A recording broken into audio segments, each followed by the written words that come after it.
Your box lit up. So, okay. The first item on the agenda is discussion and possible action on the minutes from the October 19th meeting. Anybody have any comments on the meeting minutes? Yes, this is Jamie. I just want to, for the record, it wasn't mentioned that I was present. I was present at the last meeting and the meeting before. Okay, so you were not present at the last meeting? No, I was at the last meeting. It just doesn't reflect on the present. Okay, we got that. We'll correct that. Any other comments or discussion on the minutes? I have one. None of the comments of the student members were in the meeting minutes. Nothing about the design speed that I commented on and my fellow student members were not put into the meeting minutes. We're mentioned nowhere, but we did comments last meeting for sure. They have to have anything. Go ahead. Who's talking? This is Dan Penton. I've noticed that, yeah, some of the comments that I've made as well were not indicated. Yeah, I do know they are not verbatim minutes. They are generally a gist of what happened. So there may be times when everything is not picked up. Yeah, but I think it's pretty important because I understand. I'm saying that completely they left are out. not verbatim, though. They do. But we're, if I don't know, if staff can look into that. Anything else? We record these meetings? They are recorded here. They have been locations where they were not recorded. Okay, so just to be clear, anytime we need to go back, we've got a record. So, If, yeah, as long great. as we're sitting in a location that has Great. recording Great, capability. thank you. Just a question about that as well. Are these audio recorded or video recorded? Both. And are they available to the public afterwards if they want to view them? Okay, thank you. Where's the camera? I want to look at the camera and smile. There isn't one. It's recorded video, but there's no camera. No, they're everywhere. I got it. May I say something? This is Rosa Menjivar. Good evening. May I please say something? Yes, go ahead, Rose. Rosa. Okay. I represent District 5, but since last meeting, I called them and I know, let them know that this was going to be my last meeting. That if it's something that I need to do, something to sign, I need to check the bylaw and with you, all of you, and because this coming year, everything, my schedule and everything have changed for me. I have so many reasons. So to me, it's been a pleasure, and I wish only the best for the city, for our community, and I'll be available when you know, if something else that I can do, but in the afternoon I won't be able to do it. So I'm just grateful and thank you to everyone for doing this and take this as a goodbye. That's all. Thank you. Thank you. Pleasure having you on the committee, and we're sorry to see you go. Thank you, sir. Chairman, Yes, sir. can I go back to the minutes for a second? Yes, sir. Maybe to make things easier for staff and maybe even more accurately for the purposes of the minutes. I know there were times when I indicated there were things that I mentioned that didn't fall within the minutes. Maybe we go overboard sometimes outlining things in detail on a certain comment that was made, while we don't do it on others. And since we're recording the meetings, maybe simply the minutes can simply say, so-and-so spoke on the issue of this, or spoke on the issue of that, without going into any great detail, because now it becomes burdensome, I think, on the staff. And it's not always complete, as you said. So maybe a more condensed version of the minutes rather than a more detailed version of it would eliminate the possibility of, you know, the belief that certain comments were included and not included, for what it's worth. We have a record of the meeting and of all the discussion, each item in the discussion on each item. I think that should suffice. And if anyone wants to go back and look, at least the minutes, the written minutes will indicate, you know, at what point in the meeting that occurred. Yeah, it is kind of it's a judgment call that staff has to make as to what they put in and what they don't put in and how much detail they go into. And I'm not going to be the one making that judgment, so I'm going to leave it to them. If we could just include in the minutes, I don't know if they already do, just a link for the public if they see the minutes, and then they know where to watch the whole thing, so they don't have to search for it. Okay, with that, is there a motion to approve? I'll move to approve as amended. Second, all in favor, say aye. Aye. Any Aye. opposed? Thank you, Rosa. All right, the motion's carried.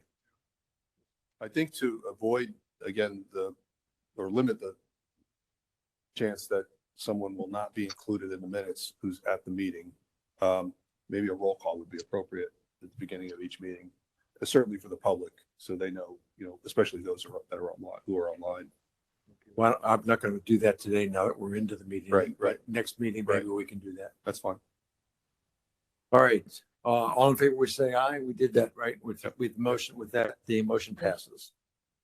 Okay, next item, the director's update. Joseph Brown, our new director of the Street Transportation Department. We welcome you to the meeting. Chairman, members of the committee, it's a pleasure to be here. This is all pretty new to me. We had a different format in New York, but I'm learning a lot, and I'm very excited about making a difference in Phoenix. And I think there's a lot of opportunity, and looking forward to working with all of you. Thank you very much. That was a brief update, and we thank you for it. And with that, we will move on to the next item, which is approval of the 2024 Community Advisory Committee meeting schedule. Discussion and possible action. I looked over the minutes. Yes, Laura. We have speakers for this item. Okay. I know I looked over it. I don't have conflicts that far out in advance because I don't have schedules that far out in advance. So does anyone have any problems with the meeting dates as proposed? Anyone online have problems? Nope. I'll make a motion to approve the 2024 schedule as presented. I'll second that. We have a motion and a second. All in favor, say aye. Any Aye. opposed? Aye. Mr. Wait, hold on. What? Chairman Gallo, I believe we have some speakers on this item. Yeah. Yes, I'm sorry. I got lost on the. Yeah. So eager to approve something so fast. Who do we have for speakers?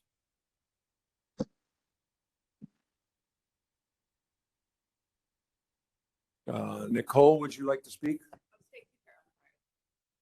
All right, why don't we hear from Stacy since she's here? Okay, Nicole can go first. Nicole? Are you there? Are you on mute by any chance? I don't have any way of seeing that she's online on what I have, so. Oh, there it is, view all. I'll have to click on that. See what happens. Nothing. It says Nicole Rodriguez, I'm on mute. I'm on mute. That's what it says. Are you there now?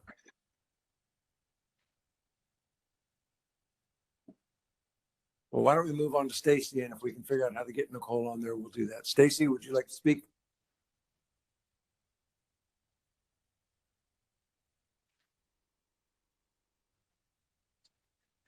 This is on the meeting schedule. Yes, the schedule. Good evening, committee members and staff. I would like to make comment on this because I know that the majority of this committee really pushed to do monthly meetings. I know that staff has said they don't have the bandwidth. I also think it's interesting that we typically have more staff members here than committee members. And I don't know that that is necessary. As the city has one of the highest rates of pedestrian fatalities in the country, you have a group of volunteers who are willing to meet monthly, who want to meet monthly, who also want to do subcommittees. And so I pulled up the bylaws just out of curiosity because I know that they had been amended, I believe, Speak to the schedule that's in proposed. August. I'm getting to that. Okay. And if you don't mind, I mean, it's just Well, me I and mean, Nicole. So we're talking the more you interrupt me, the longer it's going to take me to finish, sir. So I pulled up the bylaws, and what the bylaws clearly state is the committee shall hold meetings as needed, but not less than quarterly. So that to me says if this committee wants to hold monthly meetings, they should be able to hold monthly meetings. And certainly if this is something that is important to the city and to streets and to Mayor Gallego, if you have a willing committee, why not let them hold monthly meetings? Thank you. That's the end of my comments for this. So you have no objection to the meeting dates that are proposed, though? I understand that, but you have no objections to the meeting dates proposed? Okay. Nicole, are you Yes. online and available? You could hear me okay, can you? Yes, we can hear you now. Yes. So I would like to echo what Stacy was saying. With the meeting needing to be on a more frequent cadence, it's not just that we hear from staff talking about the lack of staffing. It's also the fact that you guys could actually meet without staff's presence. As long as you're taking meeting minutes, you nominate someone to do that, and then it's passed on to staff to then capture that and post it.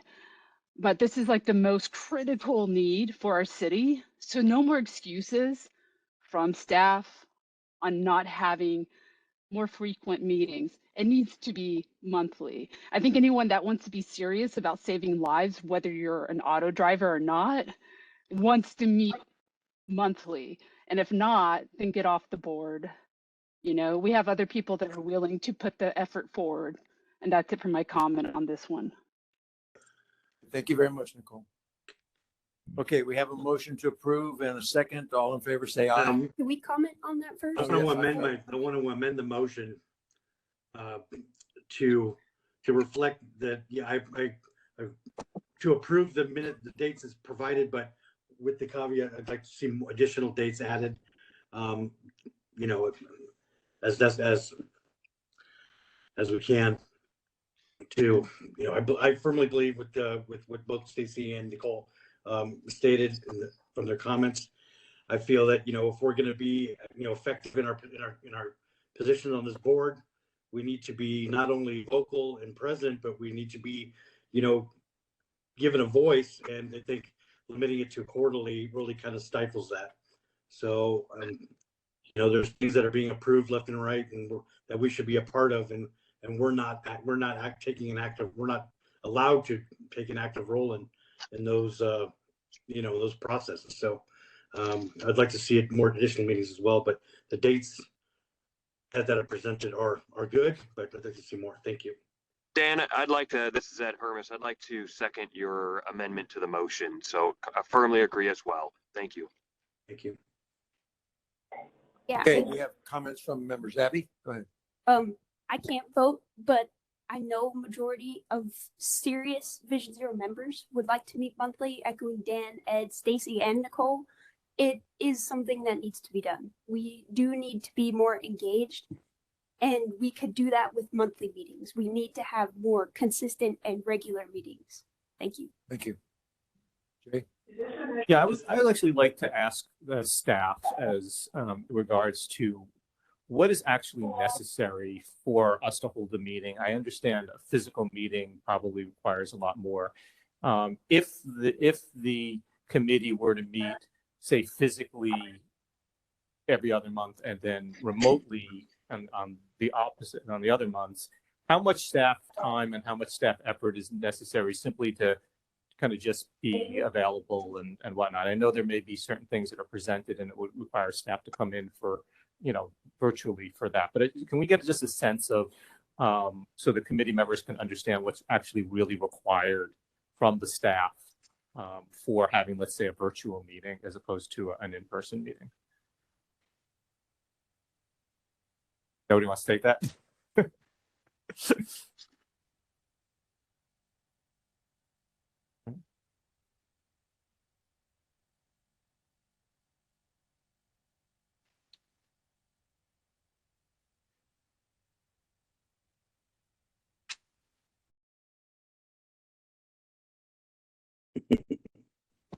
the mic. Yeah, let's make sure the folks online can hear as well. Okay, sorry about that. So I'm the staff person that just took this over. And so there is a lot of extensive work in addition to my regular job. This is just part of it. We don't have a staff person assigned to just these meetings. You know, this is an extra. So to get this meeting prepared, you know, you have to do the meetings from the minutes from the last meeting, which, you know, they're recorded. And so if we, you know, don't do as extensive minutes, it might be a little bit easier. But it's preparing the agendas, getting the presentations ready. Preparing this room is actually a lot more work than I realized. So that was a lot. So I don't know. I can't give you an exact time on how long it took me to get everything ready, but there's a lot of stuff that goes on pre-meeting and post-meeting.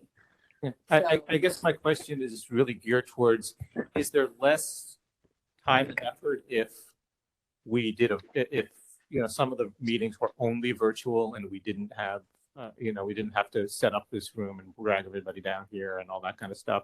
And how many staff members would have to be involved? I understand there's a number of people here and they all have to either stay late or come down to the meeting and whatnot. So just to get a sense, so the members can understand if there is a response that says, no, we can't, you know, we can't do it for this and the other reason.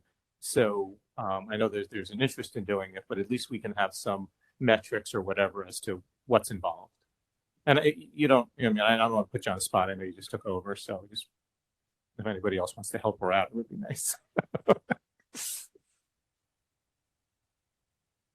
This is Ed. I'd be happy to, just as a volunteer, help, you know, come early. I couldn't today because my daughter's sick, but you normally come be there in person, but I'd be happy to come early and help set up the room, or, you know, even help with minutes as the vice chair, if that would kind of ease some administrative burden.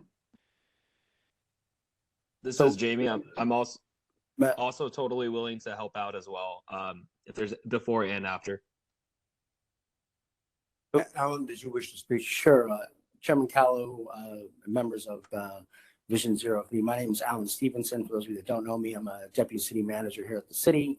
Oversee the street transportation department, planning development department, among others. And the planning development department itself has 26 different boards and commissions that report through that department.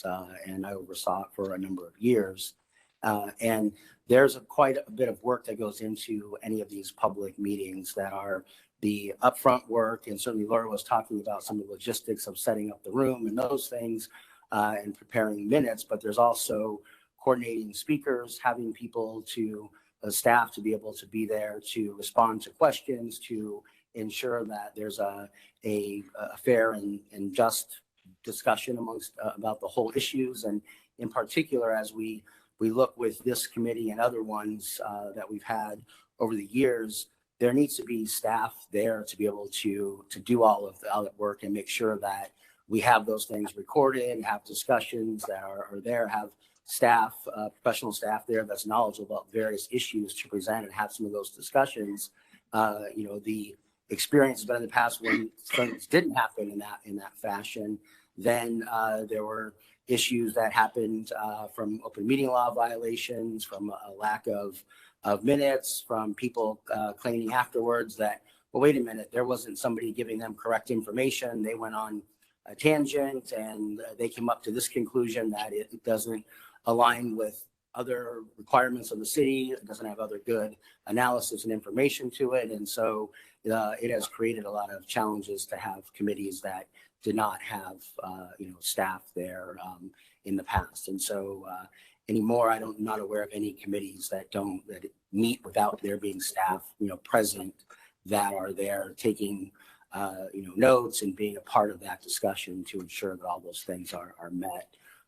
You know, to make sure we don't have problems down the road, because that ultimately then makes committee members feel like, why was I spending my time here? You know, we just had 3 months worth of work thrown out because of a technicality of we didn't do something and there wasn't someone around to help remind them and be responsible for those things that you're not expected to know as volunteers. Heavy. Yeah. Well, we have multiple volunteers and we're so worried about staff. VPCs meet monthly. They meet every month. We have several volunteers from committee members to help out because this is serious. This is not an extra task that we all do. We take this seriously because lives are at risk and we're trying to help solve an issue that is actually causing people their lives. We are here as a committee members to help this issue, but we need to be able to meet monthly. VPCs meet monthly. They have staff for that. We have volunteers from the committee to help out. Kind of just repeated myself, but you get the point. It's serious, and we need to be doing this monthly. I do understand your point, and the planning development department, has staff that are assigned to the different villages, and they, that's one of their primary, functions is being a village planner, and so they cover, 2 to 3 different village areas per month, and have those different meetings. Where the street transportation department doesn't have those resources to be able to staff all of that at this point. The department's about 20% vacancy rate. We are hoping to increase that because of a salary study that was done. And recently the mayor and council and the city manager were able to get additional pay. So that will hopefully help us be able to fill some of the positions that we've had vacant and have not been able to fill. So we can look towards helping you guys continue with the important work as well as the other things the department has to do. Can I just say something really quick? And I hope this illustrates why I feel it. There's such a need for us to have additional meetings, and I understand the staffing issue, but in response to the recent council approval of the reduction in speed limits for 5 miles an hour, Councilman Waring responded to provided a statement to KTAR, basically saying the chances that you're going to get a ticket in a speed trap in the city of Phoenix, you're going to have to work hard to do that, really hard. And then there was the other one is basically some folks feel basically the speeding is gonna the police department stretched so thin that they don't have the resources to focus on any one area to do speed traps. So getting a ticket is, I'm just saying that every opportunity we get to meet or we get to make a contribution to the community is needed, because they're being counterproductive by statements from the council, or some members of the council. I'm just saying we need to be more present, and otherwise, it just seems like to me it just seems like it feels like the city's not fully invested in implementing this plan. Otherwise, otherwise we'd find a way to do it. I'll leave it at that. Can I get this back focused on the agenda item, which is approval of minutes as stated? We can For the schedule. I'm sorry. We can debate whether we should have more meetings anytime. It's not on the agenda for action tonight to add more meetings. Don't know if we could add more meetings at this juncture. I would pose that out to the law department, I guess, but. Chairman Callow, members of the committee, you could approve the schedule as presented. You could also, if there were 5 of you, a majority of quorum, wish to recommend that we look at trying to get additional dates. You could do that as part of your recommendation, but it's going to come back to can staff be able to staff those. Part of what is in the ordinance for the committee and the membership is that staff has to be able to staff those, and that's at the discretion of the director to ensure that all of those things can be met. And so you could certainly express your wishes if you wish to, or approve it like this. But without the resources, I want to be upfront that would be doubtful we'd be able to do those other meetings. There was a motion similar to that. Are you suggesting that it should be separated as far as a motion to approve and then a separate motion to make a request, or can it be all one motion? I think it was a motion that was made together. It could be one motion to just approve it as presented for what's on the sheet, and then also ask staff to look at, is there a way to get some additional resources to have some more meetings. I thought I kind of did frame it that way, but yeah, I mean, I can amend it again as well. I think you already said that, though, didn't you? That's Dan, what the I first thought time? as well. Right. I was only trying to clarify Chairman Callow's comment about, well, I think it's just we approve it like it is on the agenda, or could we do something else? And so I was saying, yes, you could. And that is largely what you have, what your motion is. That's what you guys want to take a vote on. That would be okay from staff's perspective. Mr. Chairman, while those considerations are being made, if I can throw one other suggestion into the mix, and I completely agree with Alan. I don't think any public body should operate without proper staff support. There's liabilities, there's exposures. I don't know what they are, and you don't find out until it's too late. So I don't think I appreciate the willingness for volunteers to step up. We're all volunteers, and we already have stepped up, but I think it's a slippery slope when you start to go down that road to think that we can assume staff responsibilities when we really don't have the authority or, frankly, the training to do that. One suggestion I would make is perhaps, the agenda can be split up in some way where certain issues that don't require as much staff support can be scheduled at certain meetings, while those types like today's meeting, for example, that requires a cadre of people to be here. That might stretch some staff resources to some degree. I guess what I'm saying is maybe a workshop on certain issues that might require only one or two of the professional staff members to be in attendance, rather than an entire team. And maybe that can be part of the consideration again as you start to revisit the whole issue of scheduling. Alan.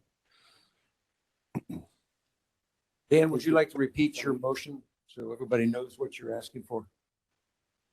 So yeah, yes, Chairman. I'll make the amended motion to approve the 2024 schedule as presented, with the request that we schedule additional meetings as staff is available.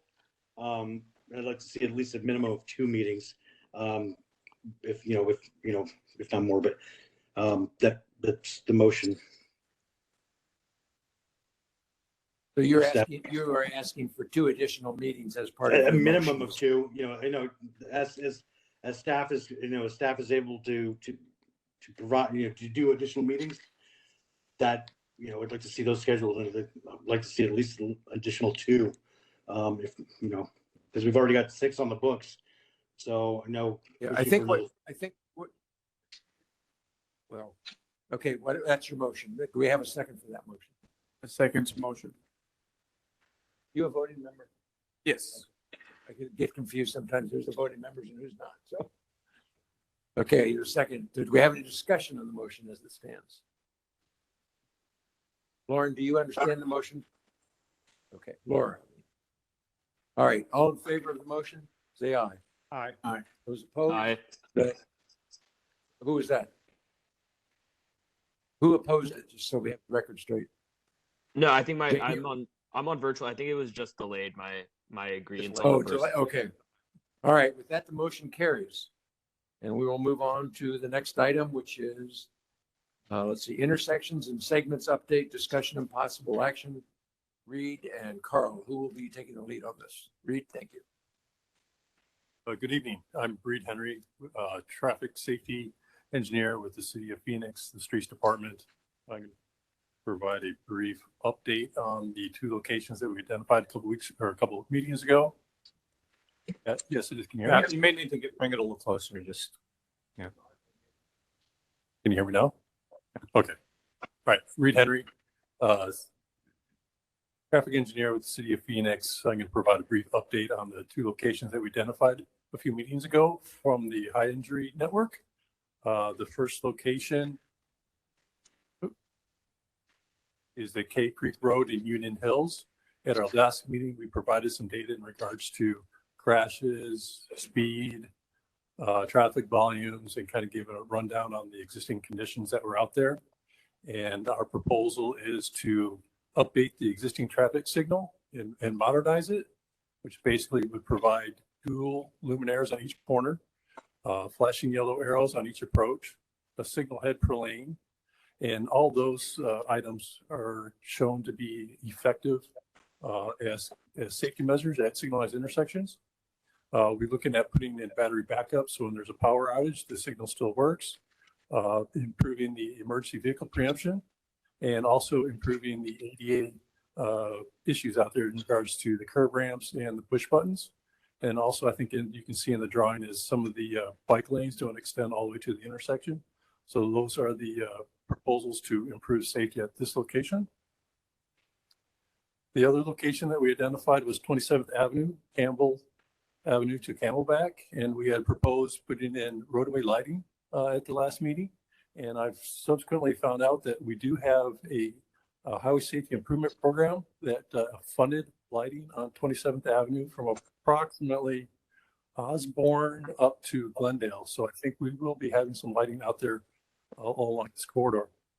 But as part of our discussions that we had last time, the committee was looking for more detailed analysis of the data out there and had a few different options on improvements, such as putting in bike lanes. And some of the committee members wanted bike lanes. I think some didn't want bike lanes out there by removing travel lane. I think there was concerns for speed out at the location and also a need for public input. So right now I would recommend that we do a road safety assessment, which is a detailed multidisciplinary independent safety team that's typically led by a road safety professional, where they go out, look at the data, they observe traffic, and they propose improvements. And as part of that process, I would like to have them come in and present to you their findings from the road safety assessment.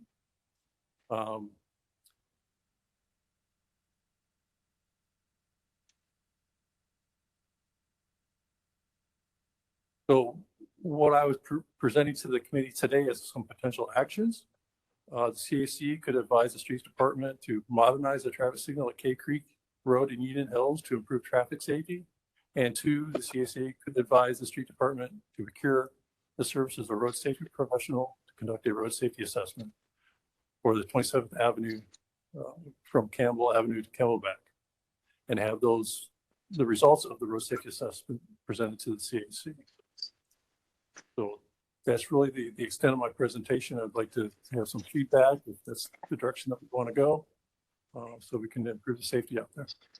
Thank you, Reed. Could I ask you to bring up the slide that showed Union Hills and Cave Creek Road? Why don't we take these one at a time and see if anybody has questions about what you're proposing? Okay. Let's start with Cave Creek Road and Union Hills Drive. Does any members of the committee have questions? Yes, Jay.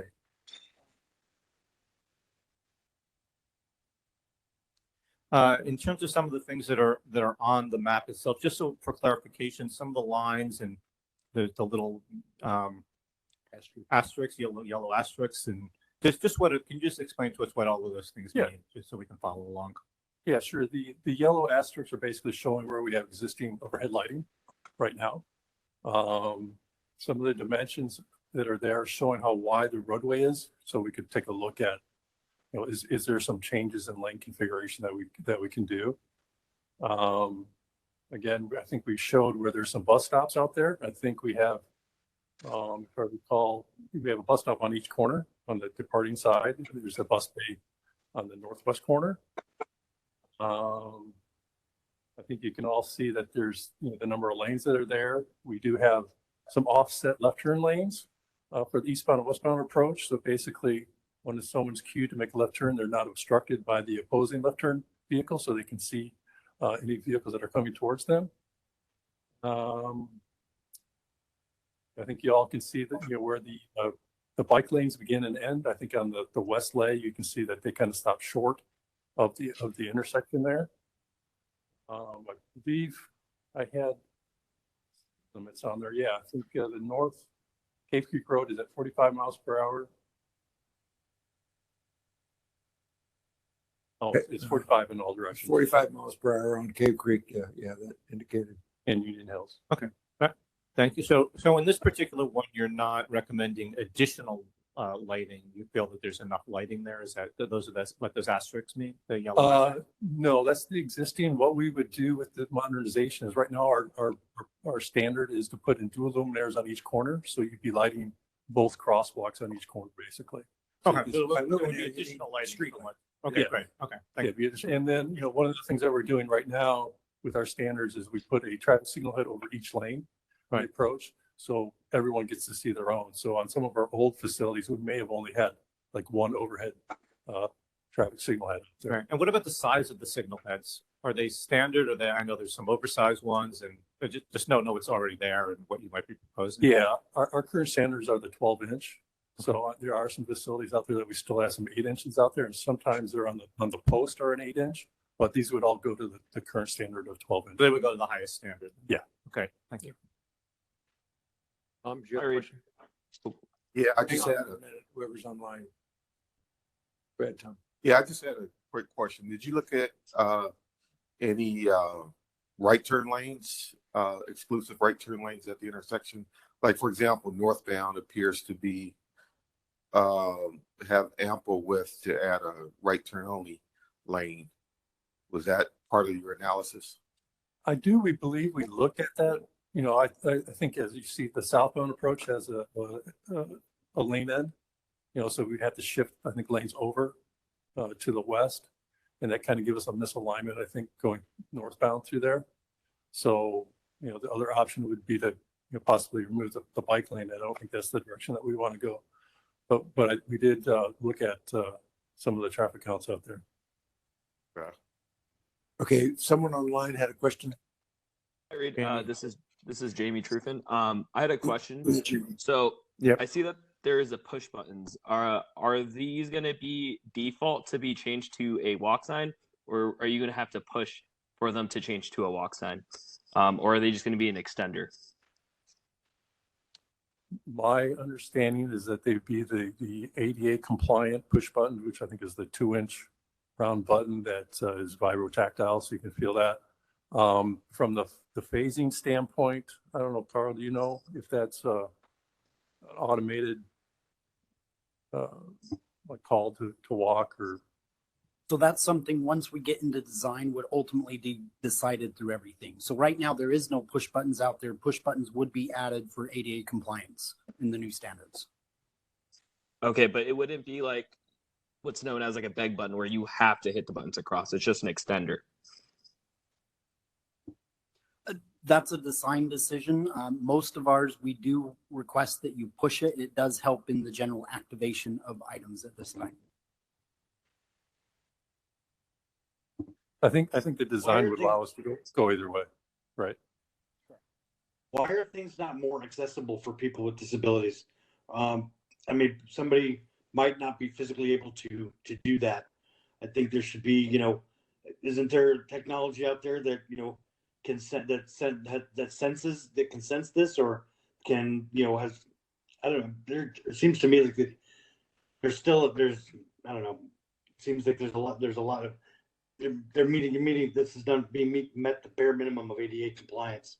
And just looking at the intersection itself, it seems like there's I know it's probably asking a lot, and just, is there any opportunity in to build, re-engineer this intersection, or is this, or we just, is this what what we have? Yeah, is this what we have to work with?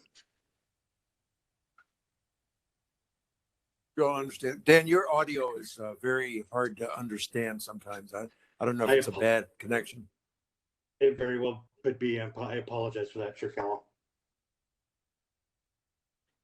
I also want to make a comment. I want to echo Dan's comment that we should prioritize the possible accommodations that people with disabilities might need to be able to cross the street.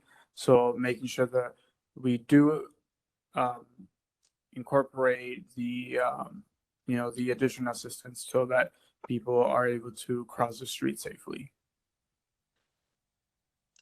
In addition to that, I think if we can, I'd like to see at some point. I'd like to see is us go where vehicles can't make a right turn make a right turn at the same time that the crosswalk is is lit up for people to cross.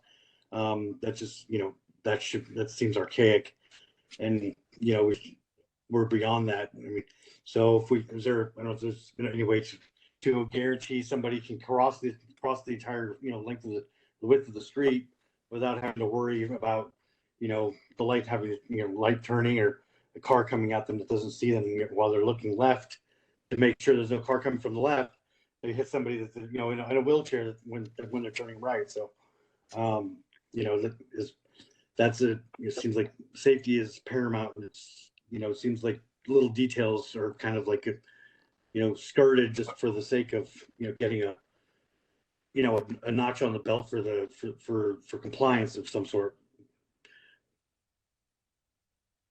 Yeah, committee. My understanding is the signal will be designed to our latest standards, which does allow for some of these options. And I think it's more somewhat of a policy decision and operational decision at each location.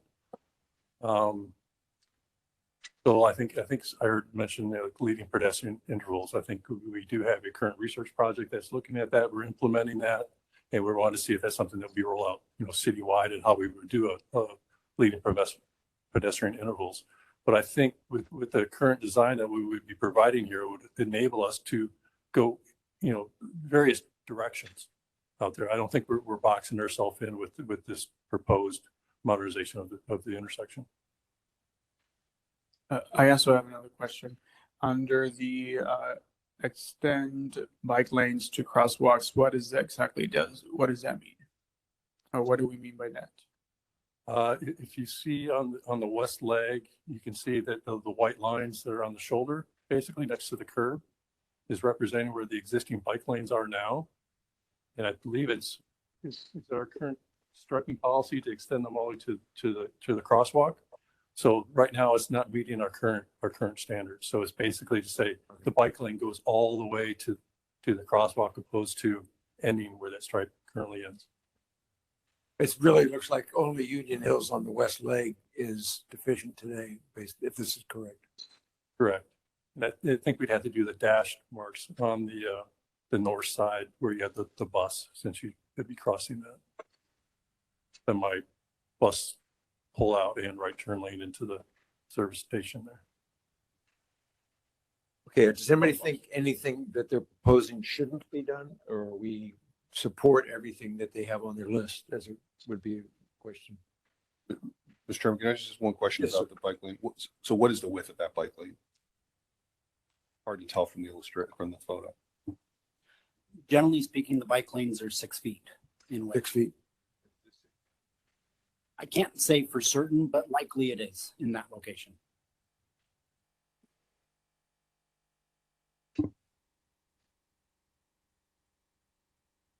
Any more discussion, or can we have a motion to approve the staff? I'm sorry, we have two requests for speaking.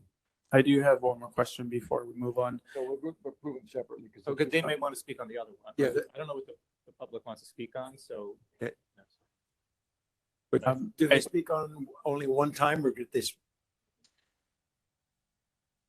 But once on this item, we have two things to discuss.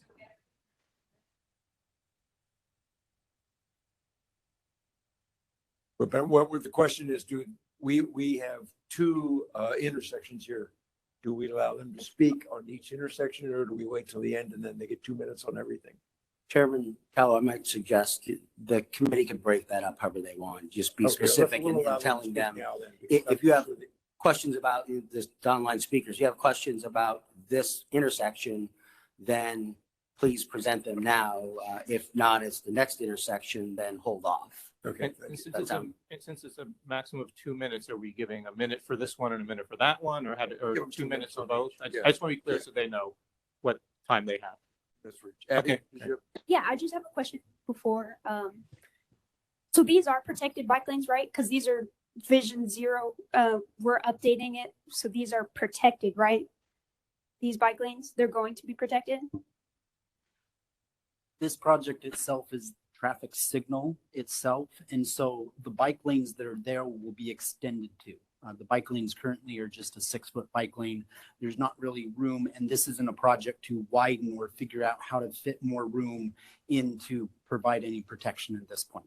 So you're solely focusing on intersection and bringing the bike lanes up to that intersection, but not changing the bike lanes to make them safer, closer to the intersection? As this project is really the intersection itself, it will enhance the bike lane to bring it up to, but not look at necessarily adding in extra space available. Okay, so you're not changing the bike lanes to make them safer. They're not changing. They're not changing it. Okay, that's all I wanted to say. I just have one other question. I'd be curious. Sorry, 1 second. I'd be curious to know what the cost is for, possible, what the proposed cost is for what's on the screen as presented, and then what the additional cost would be down the road to say bring the bike lanes up to protected bike lane and modernize those things. I mean, would it be double that, or would it be cheaper just to do it all at one time? I'd be curious to know those costs, because it seems like that would be a very relevant issue as well. As far as this location, the moment the bike lane would just be the paint itself to extend that line up to the intersection. The cost to figure out how you could protect this bike lane for just that little space would be astronomically more, in that you're dealing with design. You'd want to take that design many feet further to the west to look at that. And really, it's two separate projects. You're really looking at a restriping project or an evaluation on a long segment of road versus just the intersection at this location. Right. I have a question. Jay? There's just one more question about, and it's hard to see in the picture. They may already be there, or they may be part of your plans. I know sometimes, both for bike lanes and also for turning lanes, sometimes there's the dotted lines that go across the intersection so the car knows where to stay in the lane. Or if there's a dotted line for the bike lane, people know bicycles are likely to, be crossing at that point. Is that part of something that you're looking at in terms of the redesign and restriping of this intersection, or not? So that would be something that would be evaluated through the design of this aspect. Typically, when the bike lane continues straight and there's not any deviation through the intersection, they don't go in. When there is any kind of deviation that's required, then they typically do go in. But that will be evaluated then. It would be evaluated. Appreciate it. Any other questions? We have two people that want to speak. I'm guessing it is Nicole and Yeah, thank you. I would like to know, and I'm sure a lot of people would like to know on the committee as well, when the phrase is used astronomically more, like more than what are we talking about in relation to bike lanes? And if we're really talking about cost here, what is the cost of a human life? And this is truly disgusting when you discuss something as astronomically more. If we want to talk about cost, let's talk about mill and overlay and how that leads to other issues with not only the safety of our roads, but even flooding onto private properties near Bell Road. Yeah, that's something that city wastes their money on. And in the grand scheme of things, bike infrastructure is hardly anything compared to the revamping and mill and overlay of a road. I am truly disgusted with that comment. That's all. Thank you. Who is the other comment? Stacy? Thank you, Chair. So am I just speaking to this one intersection? Yes, to this one intersection. Okay, well, I guess, so my biggest question that hasn't been asked by any of the members yet is, what is the timeline for your assessment? That's a question for staff.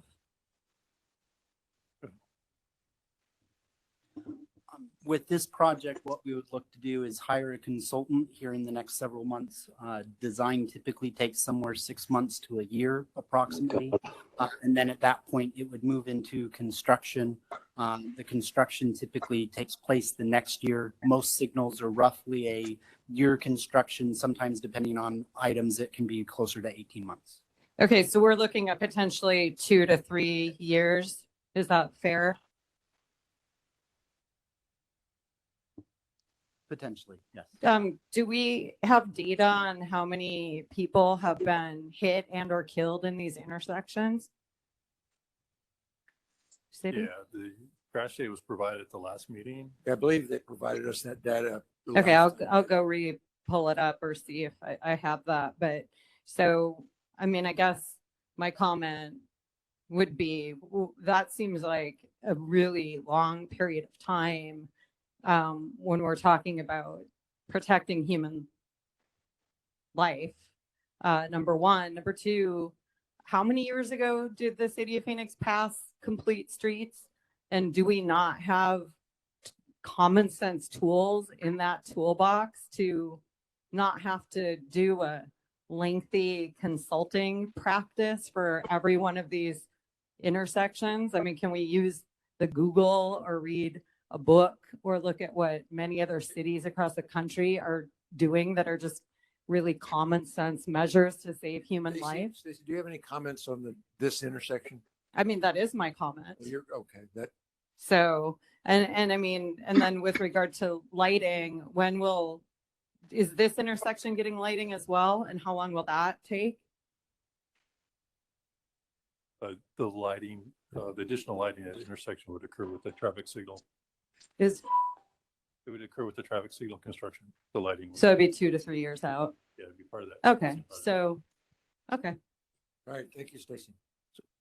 I do want to make a comment I want to echo Stacey's concern that 3 years, I mean, the committee won't be here to see this project get fully developed or even get started. So it does seem like a very long process I mean, I'm sure you guys have the process for a reason, but is there a way to review the process and possibly speed up the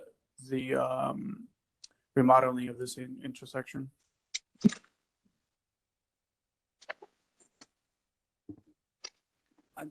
Yes, that is something that we can review. Some signals can get built a little bit sooner, closer to the 18-month time period or whatnot, but there is time and process involved in all of it. And unfortunately, we do have a very big city with lots of work. It's taking place everywhere.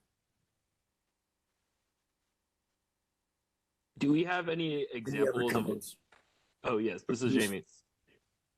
Do we have any other examples of intersections that are very similar to this that we did a good job at that we can look at as a way to kind of speed up the process? I also do think just 2 to 3 years is just too long of a time. And we're just any other city. Or look at any other city as well. Like we have options, and I think there's a quicker way we can do this and still be just as safe. People are dying by the minute around here.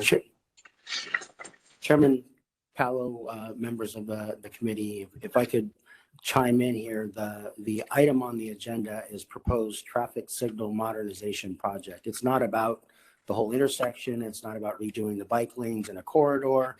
It is a project about traffic light signal modernization. And so the comments and the item that are brought up here are to solicit input from the committee on that particular project. Certainly, if the committee wants to say we should look at broader things and do something more, but that's a separate project and discussion with funding challenges and all kinds of other issues that isn't this project before you. So I just want to make sure that the committee, in terms of using their time, because I know you have wanted to hear from the police for a few months. And so we want to make sure that your comments are, certainly you can offer global input on things, but this particular item is about the traffic signal, light modernization.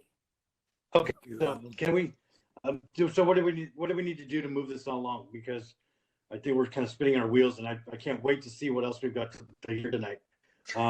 So can do you want me, should I put forward a motion to approve this and do the consultant, and then we move on?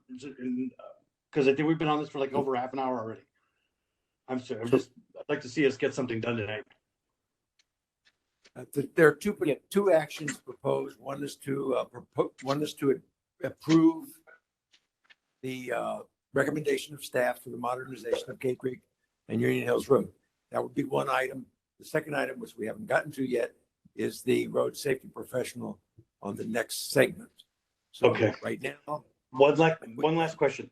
So we're looking at the long game for the item number 2. What's the timeline on the first one that they modernize the traffic signal at the Cape Creek Union Hills, and that's it? What's the timeline on that? Dan, I did not understand what you were asking. Could you? So the 2 to 3 years was for either one of these potential actions, or was it just for the second one? We haven't gotten to the second one yet. We're only speaking to the first item right now. Oh, okay. My apologies. I'm sorry. I was reading it wrong. All right. Okay. I do have one final question on my end. Are we able to see the Otago Block corridors for the first location on Union Hills?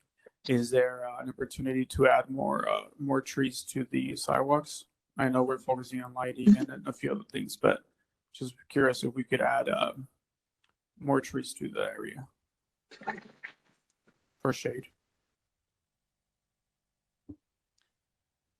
The item on the agenda specifically is about modernizing this traffic signal at this intersection. And this was an intersection location on the HIN, or the high injury network. There's not a segment near this intersection on the HIN. Earl, Mr. Chair, I'd like to move that we approve the Cape Creek Road and Union Hills Drive as presented, and make a request that this be completed as quickly as possible. Second that. This is Dan. we have a second over here. Any discussion on the motion? Nope. All in favor, say aye. Aye. Aye. Any opposed? Any opposed, say aye. All right, that motion carried. Let's move on to the segment, 27th Avenue, Campbell to Camelback Road. And in summary, I think what you're telling us is you would like to go outside. I'm pretty much ready to go. So if you need me to do something to help you. Who's that speaking? That was Jim. Jim, I think your mic is on. Oh, sorry. On this one here, you are recommending that we bring in an outside consultant to conduct a study of this segment, then bring back the recommendations to the committee when they are done. Is that what we're proposing? Yes. Okay. Does anybody have any comments or questions about that action item? Yes, sir. Mr. Chairman, I believe this is the intersection where, among other things, it was explained that the jaywalking is a contributing factor. Am I correct? Yeah, there was several pedestrian crashes out there during right. And so just to be clear, the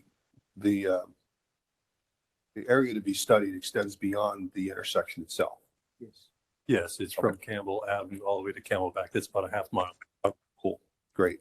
The illustration gives a false impression, so I just want to, but clearly the title says it, so I just want to make sure. Over here on the side. Yeah, the strip map. Okay. Oh, I see it. I see it. Okay. Great. Thank you. Yeah, I have a question. Okay, Abby, go ahead. If we're talking about jaywalking being an issue, I think we really need to look at the design of the intersection and segment before we just assume that it's the jaywalking is the problem. Like for example, in putting a pedestrian island at Campbell, curb extensions, bump outs, pedestrian leading intervals, which is important. We talked about needing more research for that when there's plenty of research out there already supporting pedestrian leading intervals. And we need much better visibility for pedestrians out there and much better visibility in general. Thank you. Thank you. I also have a comment. I definitely like the detailed data analysis, and then from community, the community input. What does that look like for the contractor under this project? I kind of see this as a multiple phase project. So basically we go out and do the road safety assessment first to find out what types of engineering type solutions would be effective out here. And then once the multiple possible improvements are identified, then I think you would enter the public engagement type of phase, which would be part of the design. So I don't think it would all happen all at once. It's going to be kind of a phased approach to how do we address this location to improve safety. Any other questions? Mr. Chairman, yeah, all good suggestions. I assume that's going to be part of the assessment. I assume the consultant is going to watch the tape of this meeting and is going to, include that in their overall assessment. So the question is the timeline. Our hope is that if we do a road safety assessment, that we'd be able to get under contract with a consultant, and likely February is a bit too quick. But the next meeting in April, they would be the hope that they could come and present their findings at that meeting. What month again? The April meeting. Yeah, and I assume that the consultant is on contract already. It's just that the contract for this particular assignment hasn't been crafted. Correct. We have several consultants that are on different contracts. Yes. Just one comment. I know the whole thing is more comprehensive than this, but I just want to make a comment, not to bring up a sore subject for staff, but this last thing here says evaluate speed limit, and I really would like us to start getting away from the idea of a speed limit actually having anything to do with the actual speeds that are on the roadway. We don't need to change anything. I would just like to make the point that whatever the consultant's doing, let's have them look at what the speed is on the road and see if there's ways that, if it's necessary to mitigate those, as opposed to let's look at the speed limit. Thank you. Okay. Any other comments, or are we ready for a motion? We have a motion. I'll second. Second. All in favor, say aye. Aye. Wait. Stacy, did you want to speak on this item?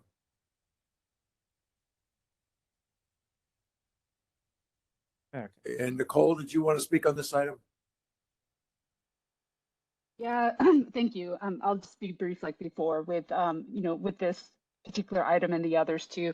The roadway lane widths can be reduced. So we do know there's spacing for that. And that's even allowing per fire code, which is 20 feet total in the road. So as long as you have 20 feet accessible for fire trucks, you are good. And that is quite, they have a lot of accessibility at these areas. So, and also you can remove right turn lanes. That is not necessary. That's a luxury to free up for more space. Lastly, NACTO has some of the most simple and affordable recommendations for speed design. When it comes to actually mitigating that, this has been ongoing conversation for years. So ready for that to happen. Here any day soon. We don't need brand new traffic lights. We need real good mitigation, and there's simple forms out there that the public's been recommending for a long time, which are from NACTO. Thank you. Thank you. Okay, we have a motion and a second. All in favor of the motion, say aye. Aye. Any opposed? Aye. The motion carries. Thank you. Thank you very much, staff. I'm ready to move on to the next item, which is, where is it now?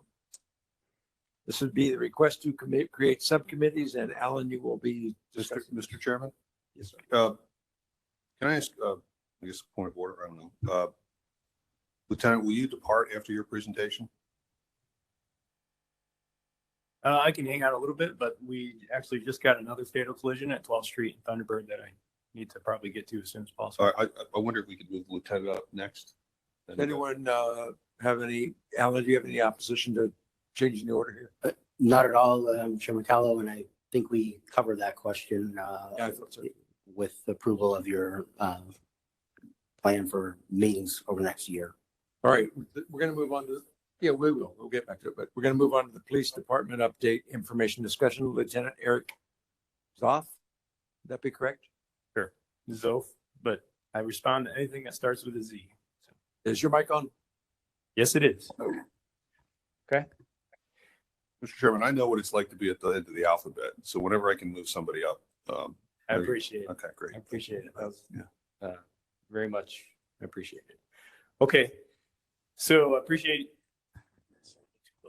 Okay, so I appreciate everybody having me here today. I'm excited to be here. My name is Eric Zof. I'm a lieutenant for the Vehicular Crimes Unit. And I'm sitting in for Lieutenant Jonke, who's the lieutenant for the traffic unit. There's his information. If you need to send him an email pertinent to this meeting, he will be responding to all your emails, and I'll be meeting with him to go over what we discussed also. I'd first like to start out with some stats. These are the stats for the past 3 years and year to date for 2023.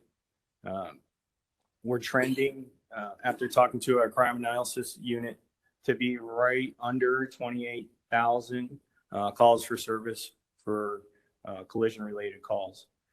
So we're pretty consistent over the past 3 years, 2021 obviously being a little bit higher. The traffic unit consists of 1 lieutenant, which is Lieutenant Seth Jonke, 8 sergeants, 34 officers, and 1 police assistant. Those also include 4 enforcement squads, 2 in the South Zone and 2 in the North Zone. 1 DUI van squad tasked with assisting patrol with DUI investigations. 1 traffic education and safety squad, and 1 commercial vehicle inspection squad. Can I ask you a question there before we move on? When you say you have 4 enforcement squads, are they out of those 34 officers? Or Yes. Okay. Yes. That's all those details are out of the 34 officers. Gotcha. And if you're not aware, the majority of these officers are on motorcycles. So we refer to them as motor officers. Their primary responsibility is enforcement of the traffic laws for the city of Phoenix and to provide safety and traffic education to the public. So before we leave that, can I ask you another question, which I've often wanted? Are they staffed 24 hours a day, 7 days a week? So are we spread out? Are we spread that thin, or is it 5 days? What is the staffing on that? So we'll take a closer look at the 34 officers. 34 officers is what we're at right now for the traffic unit. It used to be as high as 150 officers. That's how far we, due to attrition and different reasons, that we've fallen. And these units are basically from 6 in the morning. Well, the commercial vehicles start at 5, but so 5 in the morning to 7 at night. And then the DUI vans are from, I believe, 4 at night to almost 4 in the morning. In essence, you don't have a lot of people out there on the street. I mean, just to be blunt about it, I mean, it's sure. And enforcement is a huge issue. And that's what we used to go, these traffic units used to respond to all traffic collisions, minor, non-injury traffic collisions. And we've gotten away from that because our fatalities are so high that we need to concentrate on enforcement in order to curb poor driving behavior. Thank you.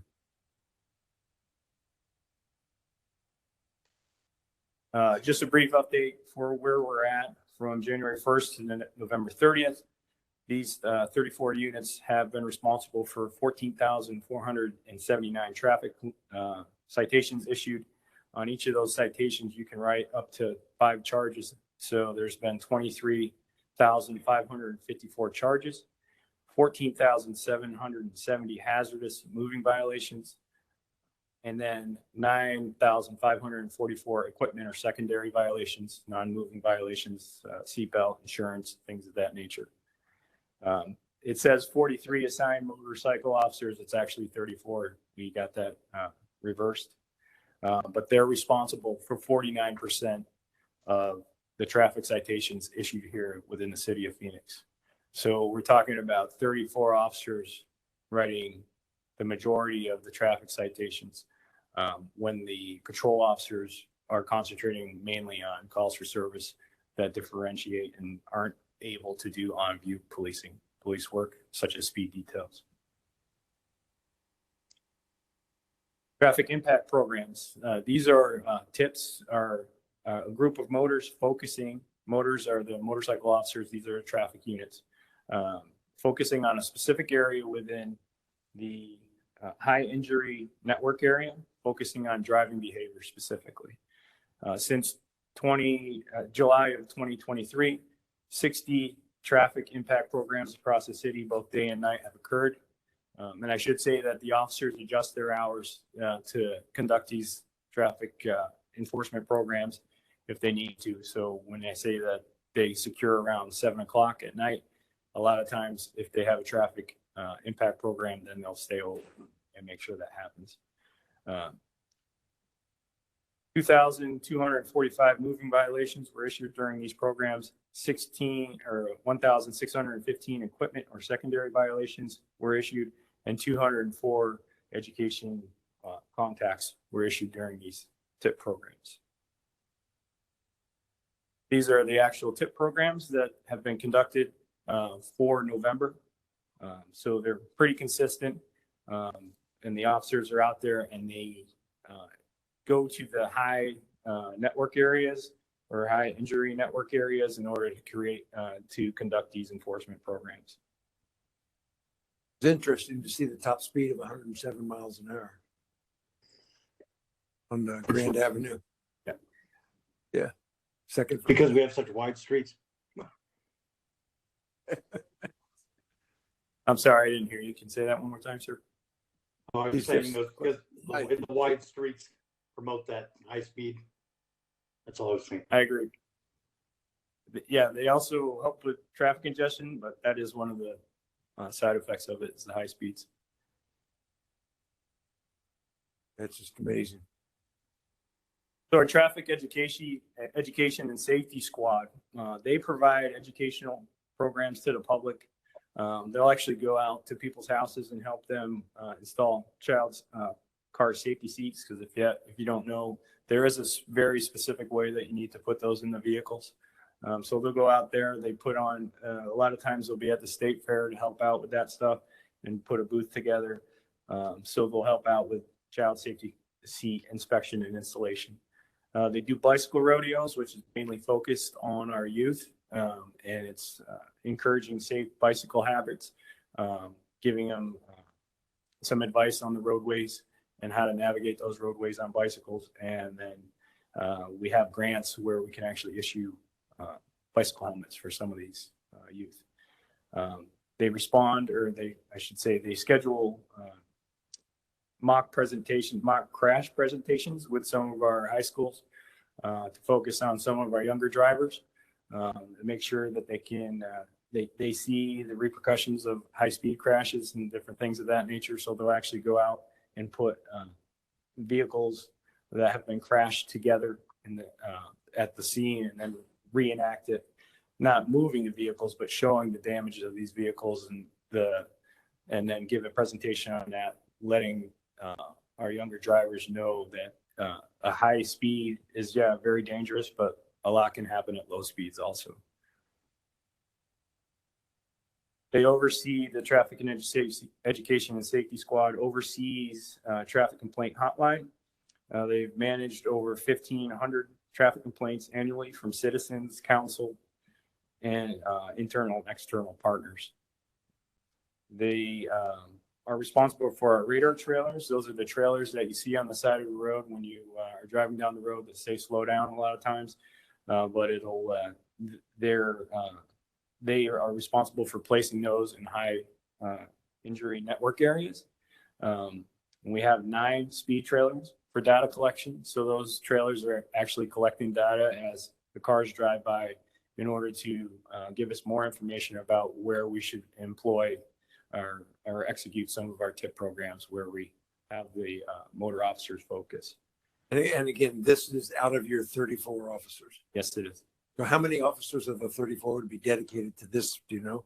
We have 3. 3 dedicated to this. And then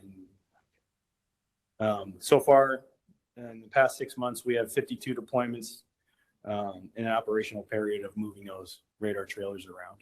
So we'll leave them in one place for a couple of weeks, or as much as a month to gather enough information, depending on what council is looking for, or even some of the citizens. And our partners in streets, obviously. The bicycle rodeos, as I mentioned earlier, these are the dates that we've concluded so far this year. We try to do 2 a month. So we're looking, I think they're looking to do another one in December here shortly.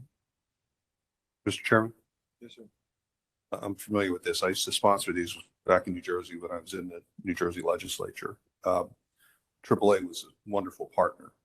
Have you reached out to them and perhaps supplementing the work of your team in some way that might, again, given the fact that you're short staffed?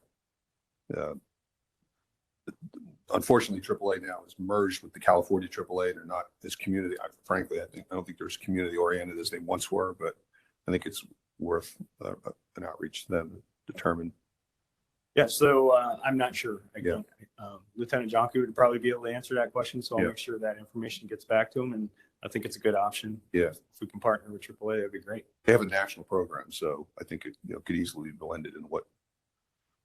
Yeah, and just as a point, that the AAA that's associated with this area is actually Northern California AAA, which is they do Nevada, Arizona, and Northern California, and I'm actually pretty close with their representative in Sacramento. So if you want any help with connection with them, I would.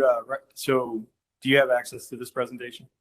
Yeah, I think they sent. If you want to email myself or Lieutenant Jonky, then with the representative that we can contact, that'd be great. Okay. Or we can reach out. But either way, appreciate that information. Thank you. Again, this is the slide that basically tells you where we're at year to date, as well as the past 3. I felt it important to put it in there because we're about to get into what my unit does. So vehicular crimes unit. I'm the lieutenant for the unit, and we actually have 3 sergeants. Well, we have 23 reconstructed detectives. I think this is the recon people are probably what you guys are most interested in. These are the detectives that go out to these fatal collisions or life-threatening collisions. And they do the lion's share of the work. They assume the investigation from the patrol units that are holding on to the scene. They gather all the evidence in the roadway, speak to witnesses, gather video, and it's an extensive amount of work that they do on a nightly basis. As I said, we just got another one. We had 2 last night, and we just got another one at 12th Street in Thunderbird. I'll get into the numbers here in a little bit. Some of the assets that we have available to us are tech related. So it's been very beneficial with partnering with the Governor's Office of Highway Safety. We've been able to gather some tech scanners, 3D scanners, which allow us to clear the crime scene or the roadways a little bit quicker. These are in-depth scanners that the homicide detectives use for their crime scenes, but it allows us to take precise measurements and be able to develop speed estimates and things of that nature.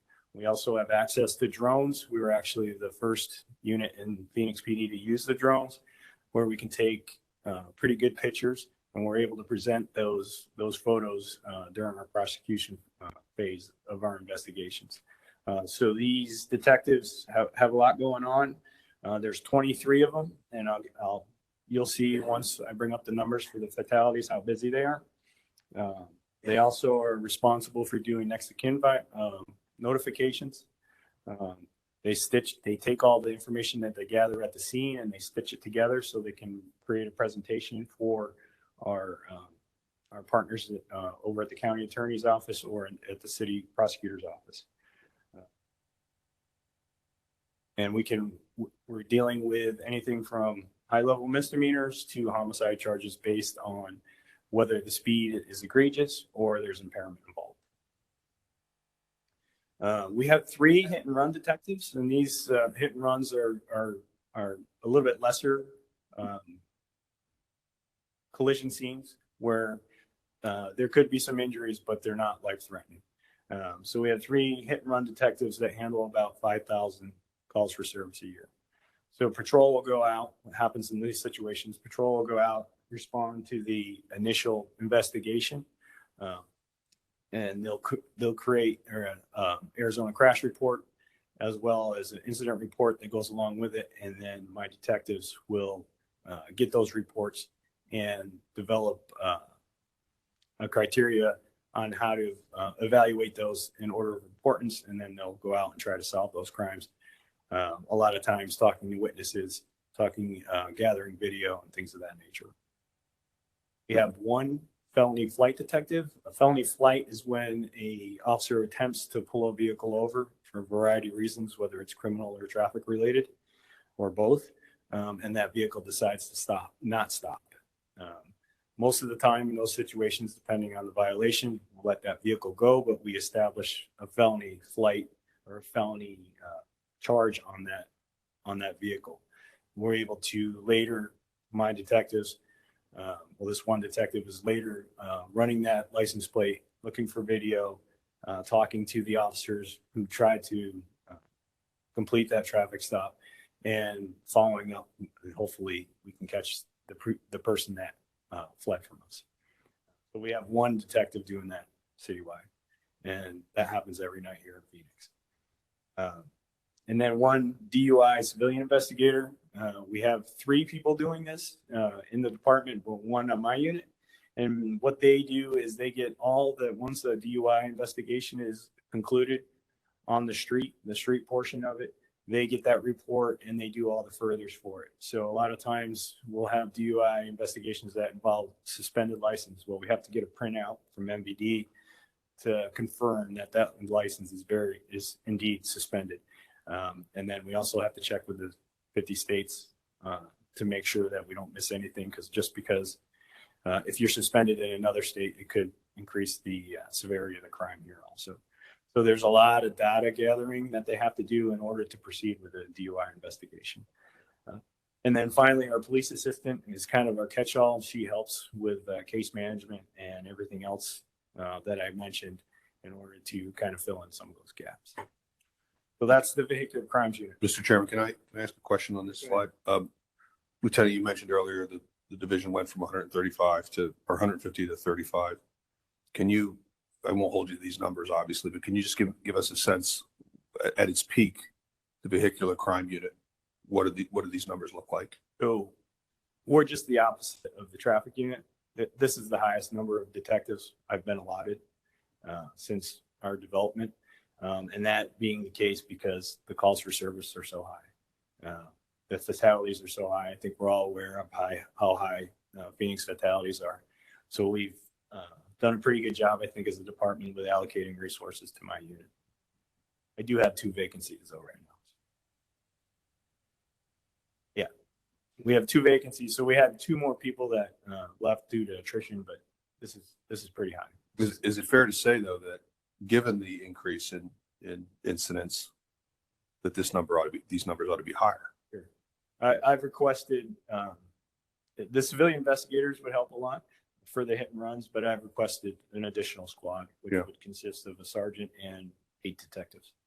And I don't know if this is I can ask it now, maybe later. I don't know, but would you happen to know? This is probably a bizarre question. I don't know how else to ask it though.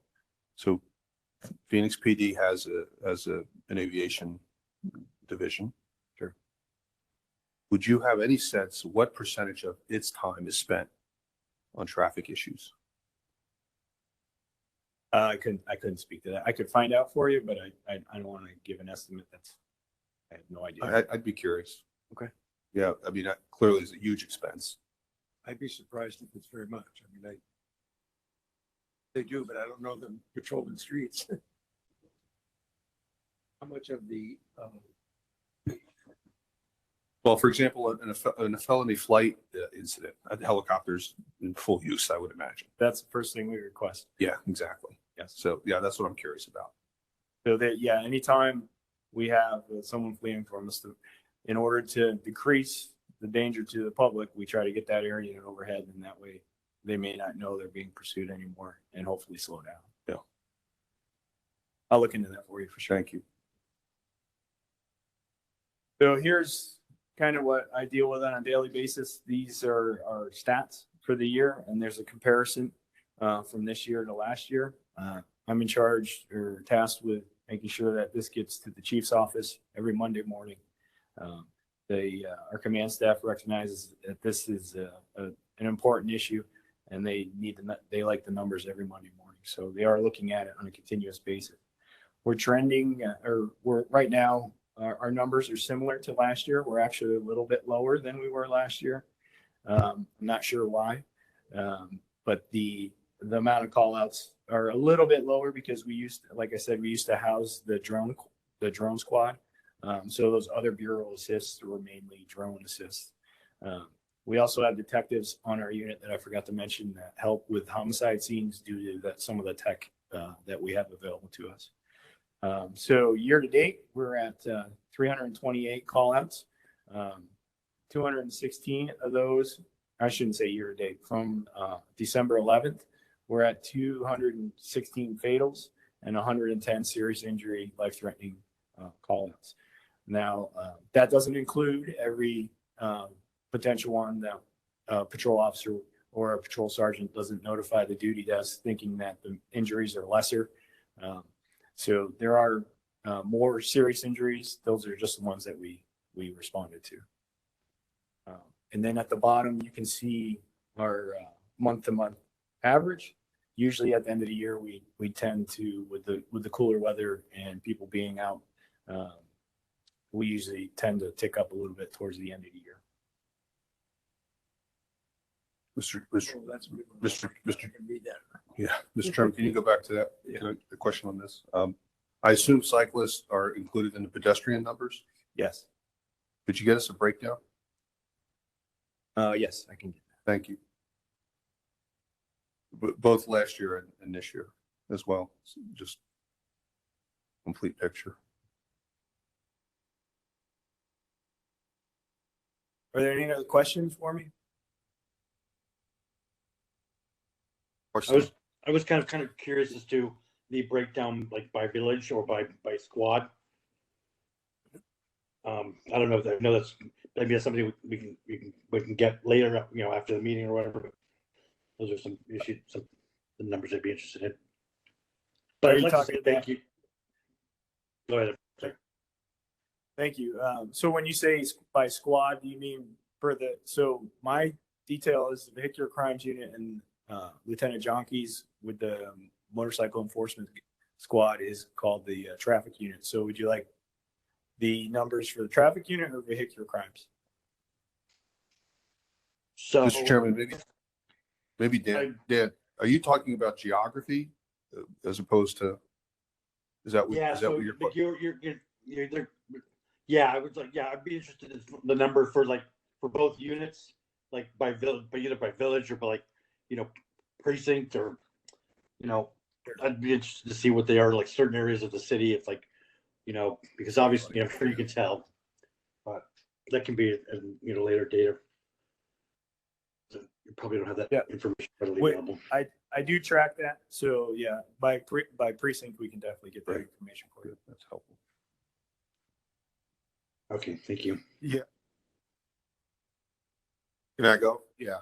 I just had a quick question. When I worked in streets years ago, I set up a process so that when there was an incident that came out of VCU, that that information was automatically forwarded to the street transportation department, so we could send somebody out to see if there was a incident that could be addressed with some sort of traffic improvement. So long it was fax machine back then. Is there a mechanism today for the police or VCU to continue notifying streets when there is a serious pattern or a fatality? Is that still being done?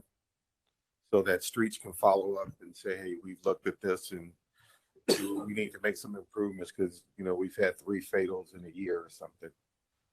Yes, so Streets does get a daily copy of the VHUs. So everything that police go to, we do get a copy, and we have a team that looks at it and tracks kind of the area and whatnot, and verifies that from a street perspective, there's nothing we can do to help improve as well. Okay, thank you. And of course, if we notice something out there, we'll immediately notify streets. We're very closely with streets.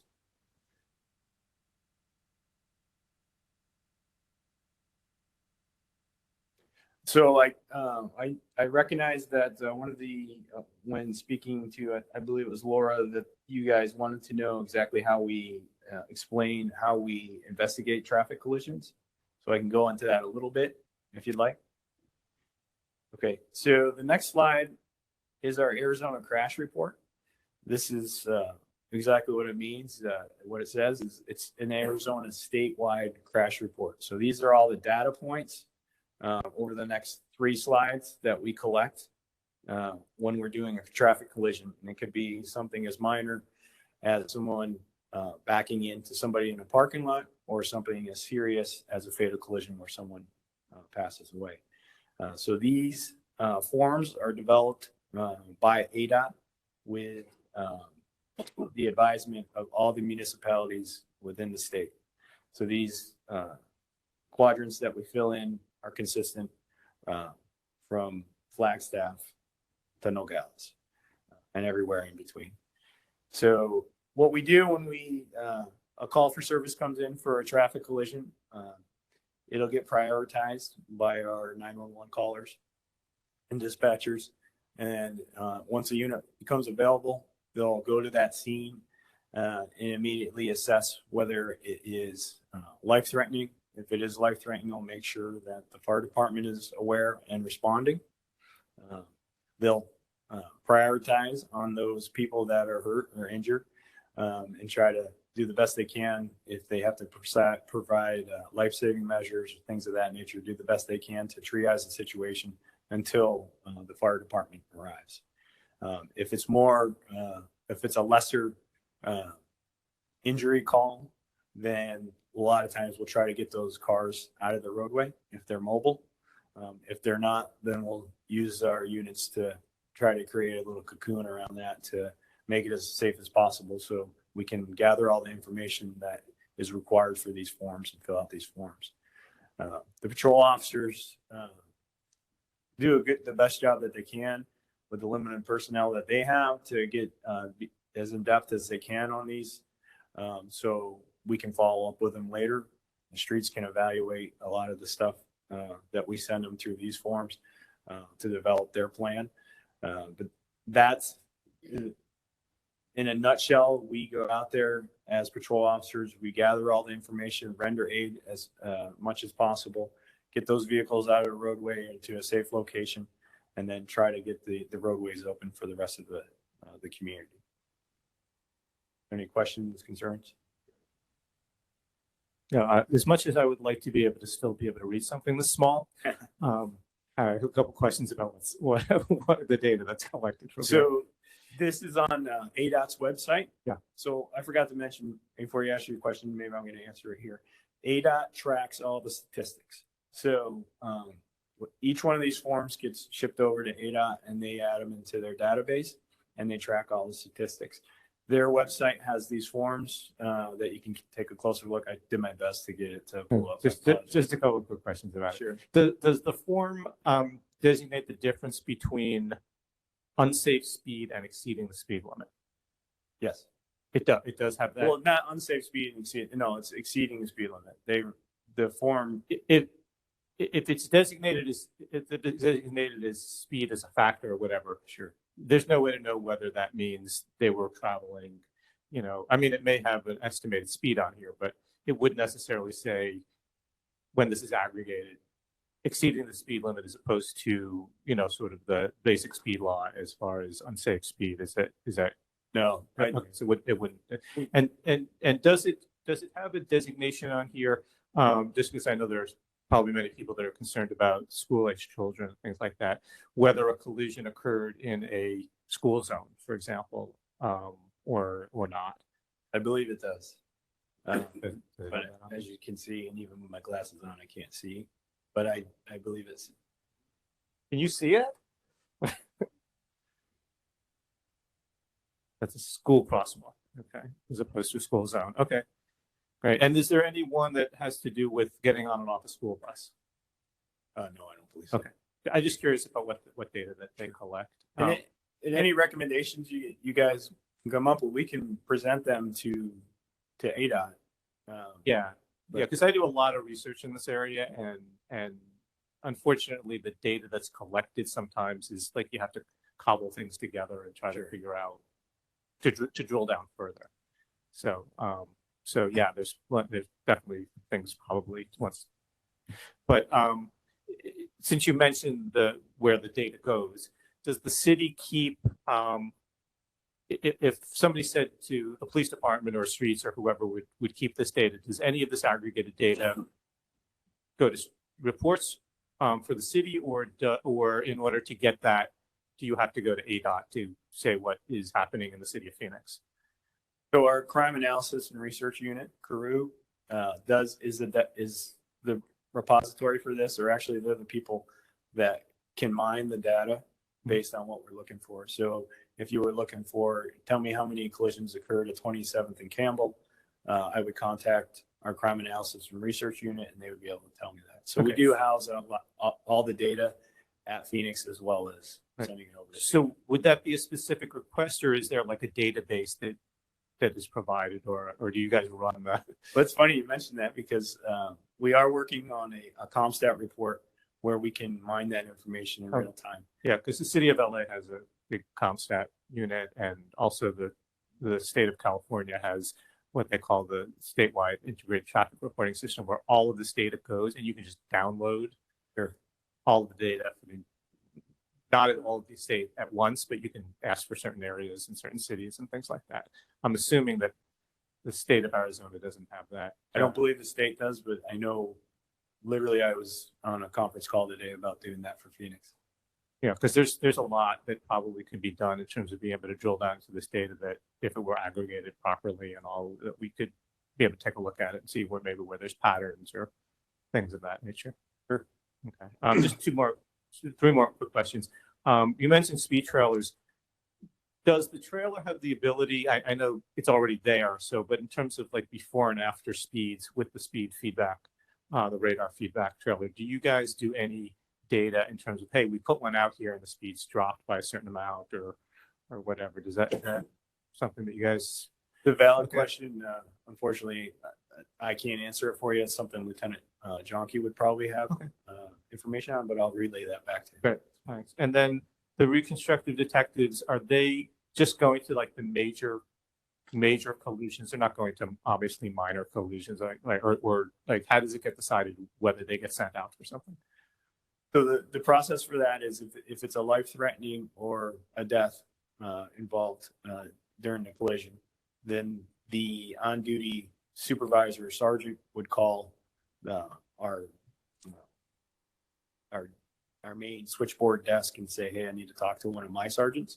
My sergeant would then deploy his team. So I have 3 teams that do that, and they only do if it's life-threatening or a fatal collision. And then one more question about one of the other slides that had the number of pedestrian fatalities and all. Do you guys keep track of like how much of that occurs at night as opposed to daytime? Because just sort of in the aggregate across the country, it's generally about 75% occurs at night. Is that similar here in? I believe it is, but we don't. I don't track that, but it's on my Excel spreadsheet, so I could. Somebody does. Yeah.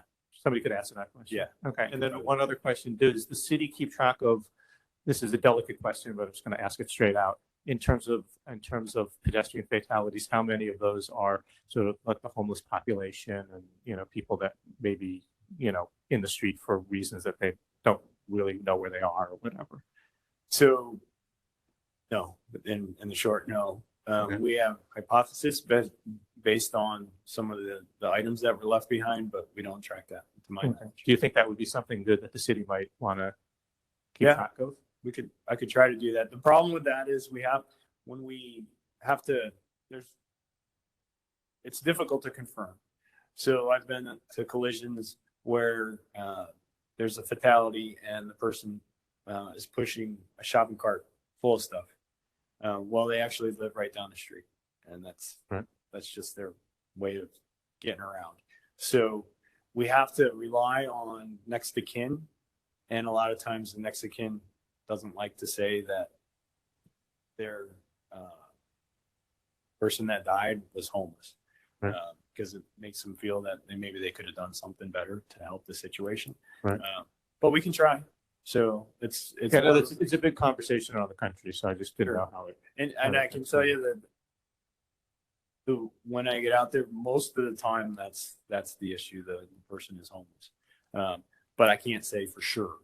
That's based on a shopping cart being there, or a backpack and the clothes being disheveled, things of that nature. So, but it's something we can look into. Thank you. Mr. Chair, I've got a couple of questions. I've got a couple too. Yeah. Is there, the report is capturing a lot of data, which is great. But the officers on the scene, are they trying to determine a root cause of the accident, or trying to say where the blame should lay on the accident? Or is that something that's done later or not done at all?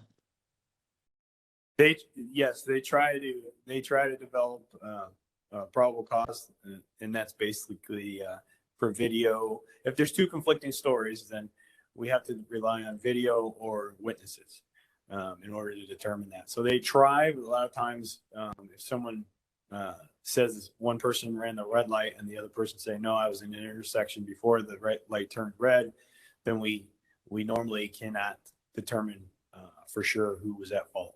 And in that case, we'll do our best based on the roadway information to label one of the vehicles as Unit 1. Unit 1 is normally the at-fault vehicle, but we won't issue a citation unless we're absolutely sure.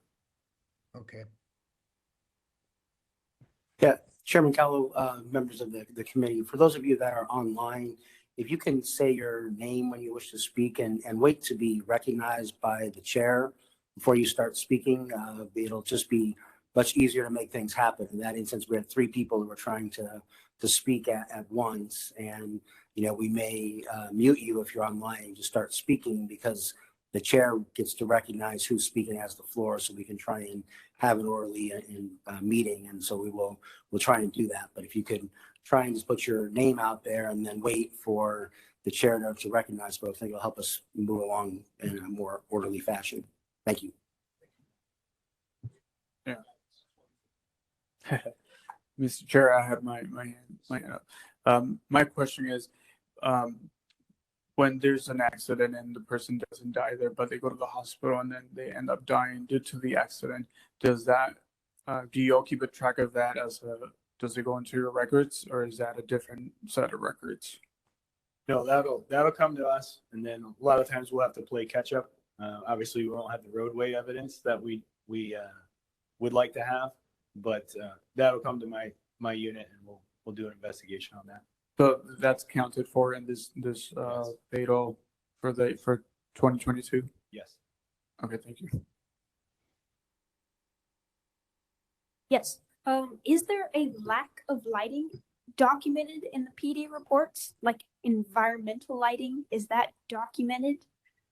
So our case detectives, so when we go out to a scene, they note that. Yes, they'll note it in their report, but it's not a box on the form that I remember anyway. Well, how is that information communicated with the street department if it's not written down in the crash report? If it's something that's egregious, we'll reach out to the streets and let them know, hey, so there's really, a street light out here that may contribute to this collision. Gotcha. So really, there's no solid data documented on the reports that show the lack of lighting in the environment, correct? Like, is that what I'm getting from you? No, if we notice it, then it would be documented. Right. But other than that, it's not written down. Yeah, if something's not noticed, it's not going to get written down. No. Can we propose to have that added to the form? Yes, you can propose that, but like I said, this is an ADOT form. It's a state form, so we can take that to ADOT and recommend it, and I'll look into that.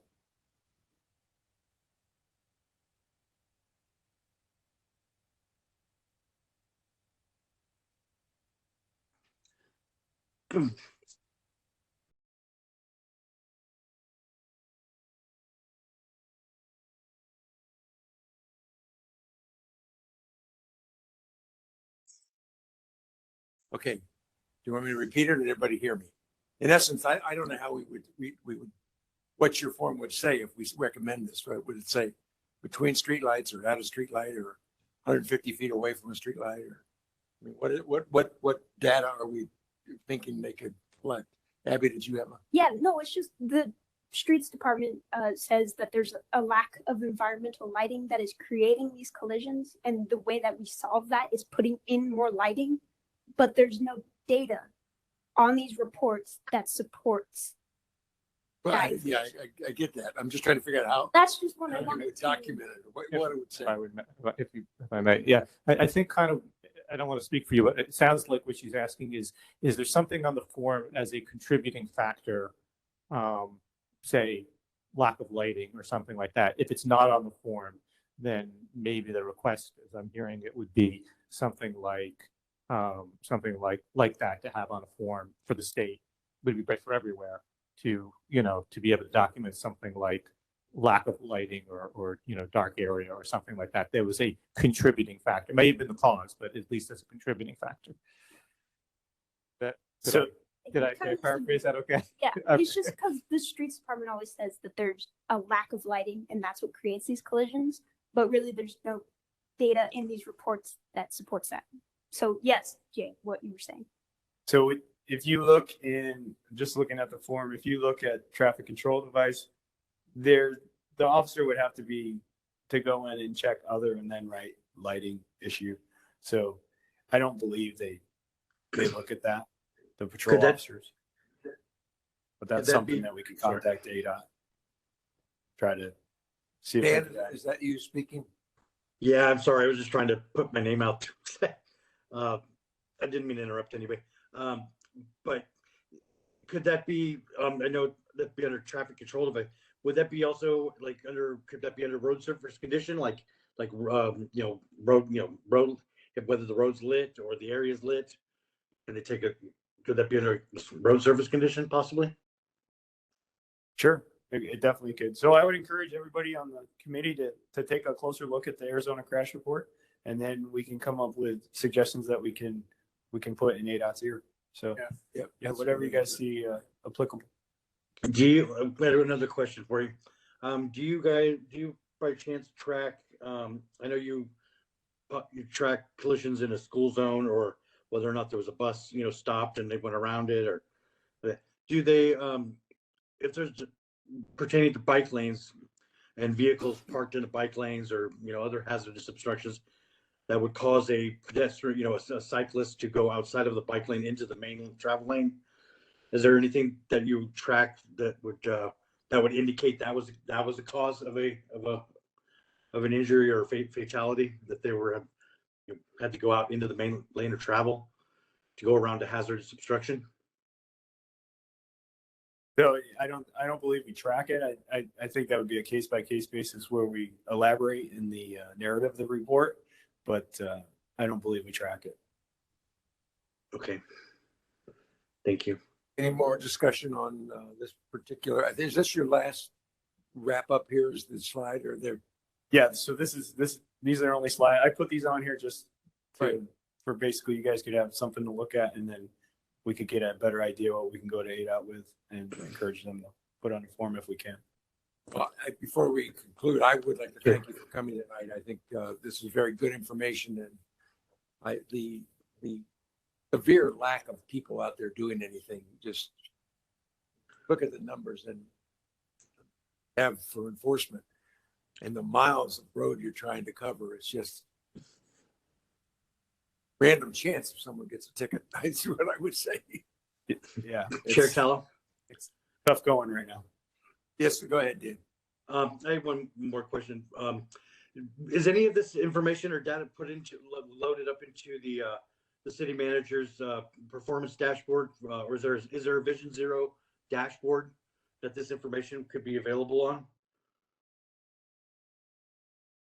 For the PD, I don't know the answer to that question. We provide this information to our command staff. I'm sure they share it with the city manager, but whether or not it makes it into their dashboard, I'm not sure. Well, Alan does represent the city manager's office, being the deputy city manager here, so he's hearing this discussion. Yep.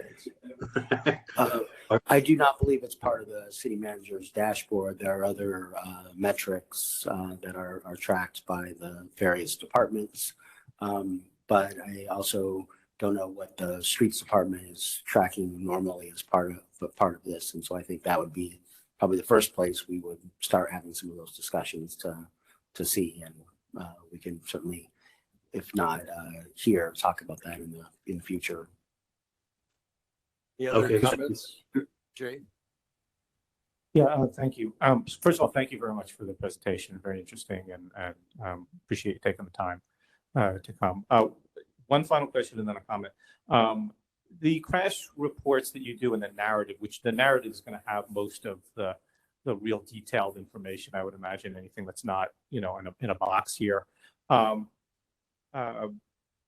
these available as a public record if let's say there was a crash somewhere and somebody wanted to see what the narrative was and learn what happened there? Obviously with personal information redacted, or are these protected in some way that, if a member of the public wanted to see this, that they couldn't get it? What's the You're not, Sorry about that. You have to request that from, it's our code enforcement bureau. So if you go down to there, I believe they're over off of Sky Harbor Boulevard and 16th Street. If you go there, all these reports are available to the public. So all you would need is time, location, and they can look it up for you. I can tell you that they're overworked. They're very busy also. So I think there's an online portal that you can request that, and it may be a little bit easier and less frustrating. Got it. Thank you. And then so just a couple of quick comments. First of all, I think everybody here is probably of the same mind, and we've heard this represented on the council as well, that the police department does not have enough folks to do, whether it's this job or other jobs as well. And police officers, whether they're doing traffic enforcement or not, police officer on the street is probably your most effective thing to deter bad behavior, whether it's vehicle related or any other things. They are their eyes and ears on the street, and the more folks that they are that we have out on the streets, the better. No one can do the job of a trained police officer like a trained police officer. So I think that to the extent that we have a voice in this, and it's not just about writing tickets, it's about being out there and educating people and just being a deterrence. I mean, you see a police officer, if you are someone who's inclined to do something outside the norm and be an outlier in terms of your behavior, you're going to be less likely to do that because with the presence of police officers around. And so, whatever voice we can be to help in terms of budgeting. I know Alan's sitting here and he's taking this in, but that's something that I don't think anybody on this committee would object to, which is to have more resources for that. And I don't know what led to the incredible decline that we've seen in this, whether it was simply budgeting or something else. But I know, for like I said, I've done a lot of work with police, especially where I used to be in California, very close to the California Highway Patrolmen and all of that sort of thing. And I know that, there's, like I said, there's nothing that can take the place of a trained police officer on the street. So that's my final comments for that. Thanks. Mr. Chairman, just a quick question. Earlier this week, I heard a media report on the 10 most dangerous stretches in Maricopa County that was issued by MAG. I assume their statistics are Phoenix's statistics. There's consistency there, right? Yes, I looked at that report and it's consistent. And we're addressing that. That's the TIP program that I was talking about earlier. So when we see those busy intersections that are, I think they're referred to as the 10 most deadliest, we deploy our resources to those areas to try to help out with that. But they're consistent then? Yes. Okay. Yes, Just want to make sure that's all. I believe they got that data from ADOT, but when I looked at it, yes, it's very consistent. Okay.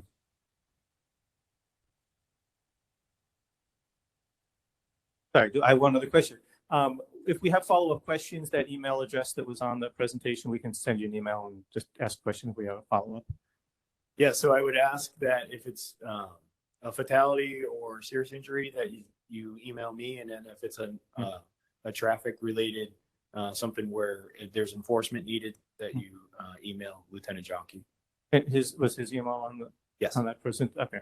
Yep. Right. Yeah. And I mean, it- or if it's just an overall question to him, is that Yeah, general? because he sits on the committee. Okay. But I'll be more than happy to help out too. So either one. Okay, great. Thanks so much.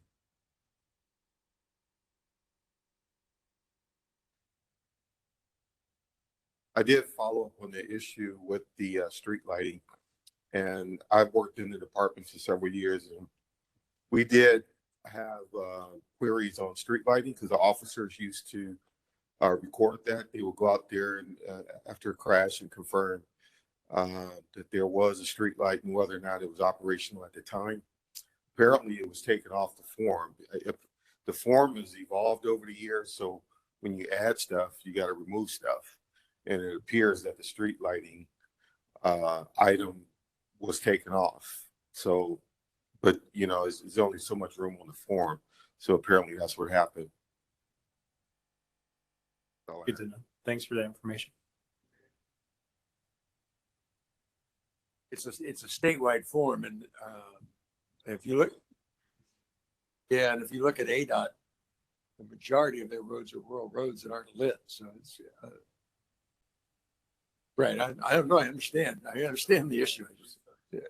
Right. So lighting isn't a high priority. No, I get that. Yeah. And I just had a quick comment. Like, we are, what you guys are doing in the police department, you have a bunch of statistics on how you're doing the best you can with the people that you have. But we as Vision Zero can help them out by changing the road design. We have poor street design right now, and that's creating more instances and scenarios where you as the police department have to go out and help. But we as Vision Zero can do our part in making streets safer and making your job a little less crazy, you know? Like, a lot of the scenarios is like speeding and colliding with speeding. And that could be changed with a lower design speed, which we know has not been changed in the design guidelines of the streets. So we need to be helping more. We can help by decreasing the design speeds, and that hasn't been done in the design guidelines, which we saw at the last meeting for a very short amount of time, and it was very uninformative in a way where we could be doing more. And we have the statistics and research to back that lower design speeds actually help. No, but that's policing. Right, no, but changing the design speed is the necessary. Why can't I hear anybody? Constant policing, because we're expecting them to take all the responsibility of poor street design. Who is that talking other than Abby? Chairman Callaghan, your microphone was not on. Well, I'm not going to repeat any of it. But Okay. it is relevant. Yeah.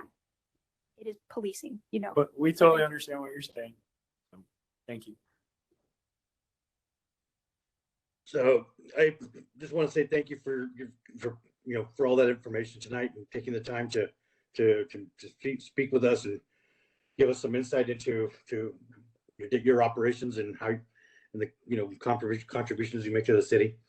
I just as you're aware, the city council just passed the reduction of speed limits last week. 5 miles an hour, mostly for record keeping. Other falling to become in line with ordinance or complete streets. But what really stood out to me was a particular council person's comments as to the fact that they're more or less giving everybody a heads up about saying that getting a speeding ticket in the city of Phoenix in a speed trap is you'd have to work pretty hard to do that. Because the resources are stretched so thin, and I think that would be kind of counterproductive to what you guys are trying to achieve, and seems more or less, not doesn't seem very supportive. So, I mean, I just like to, I mean, you see a lot of stuff out there on the streets, and then this is your job. So I'd be curious to know what what you see, and like, I mean, we know, we read studies, we hear reports, we, common sense, but you worked in that field. I'd be interested to know what are some of the most, some of the simplest, and easiest things that we could do or implement that would go a long way in helping reduce those, fatalities. Would it be something as simple as increasing street lighting? Would it be something like stopping, allowing all, the crosswalks, for pedestrians and everything to cross the street, in their own separate sequence, without having cars, come through the crosswalks or whatever. More hot crossings. I'd be interested to know what your opinions are, or what your thoughts would be on that, and what because you work with it every day. But also, thank you for your time and everything tonight. I appreciate it. Thank you. I appreciate that.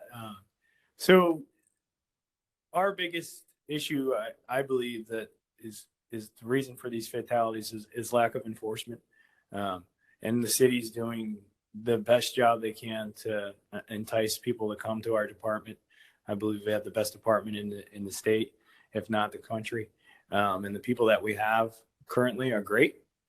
So if we could just get more people on the street, and get them out there in a blue uniform as soon as possible, and I think that we would be able to increase our enforcement efforts, and that would curb a lot of these collisions that are occurring on a continuous basis. So that's the biggest one I can speak to. I have hypotheses about other stuff, but I don't want to go without the data and the facts that support those. The city is doing a good job collecting a lot of the data. And like I said, we're working on a CompStat portal so we can look at that real time. And I think that'll help, at least with our deployment efforts and where we're concentrating on our traffic enforcement. Okay. Well, I agree. Well, thank you very much for that. Thank you, Lieutenant. We have two citizens that I would like to speak on this item. Stacy, would you like to be first? Thank you, Lieutenant, for being here. I just have a couple of quick kind of clarity questions on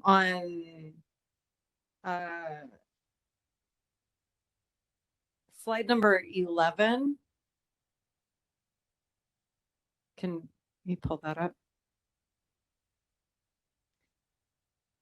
Are these Chairman, can I just ask that the speaker state her name? Oh, sure, it's Champion. Thank you.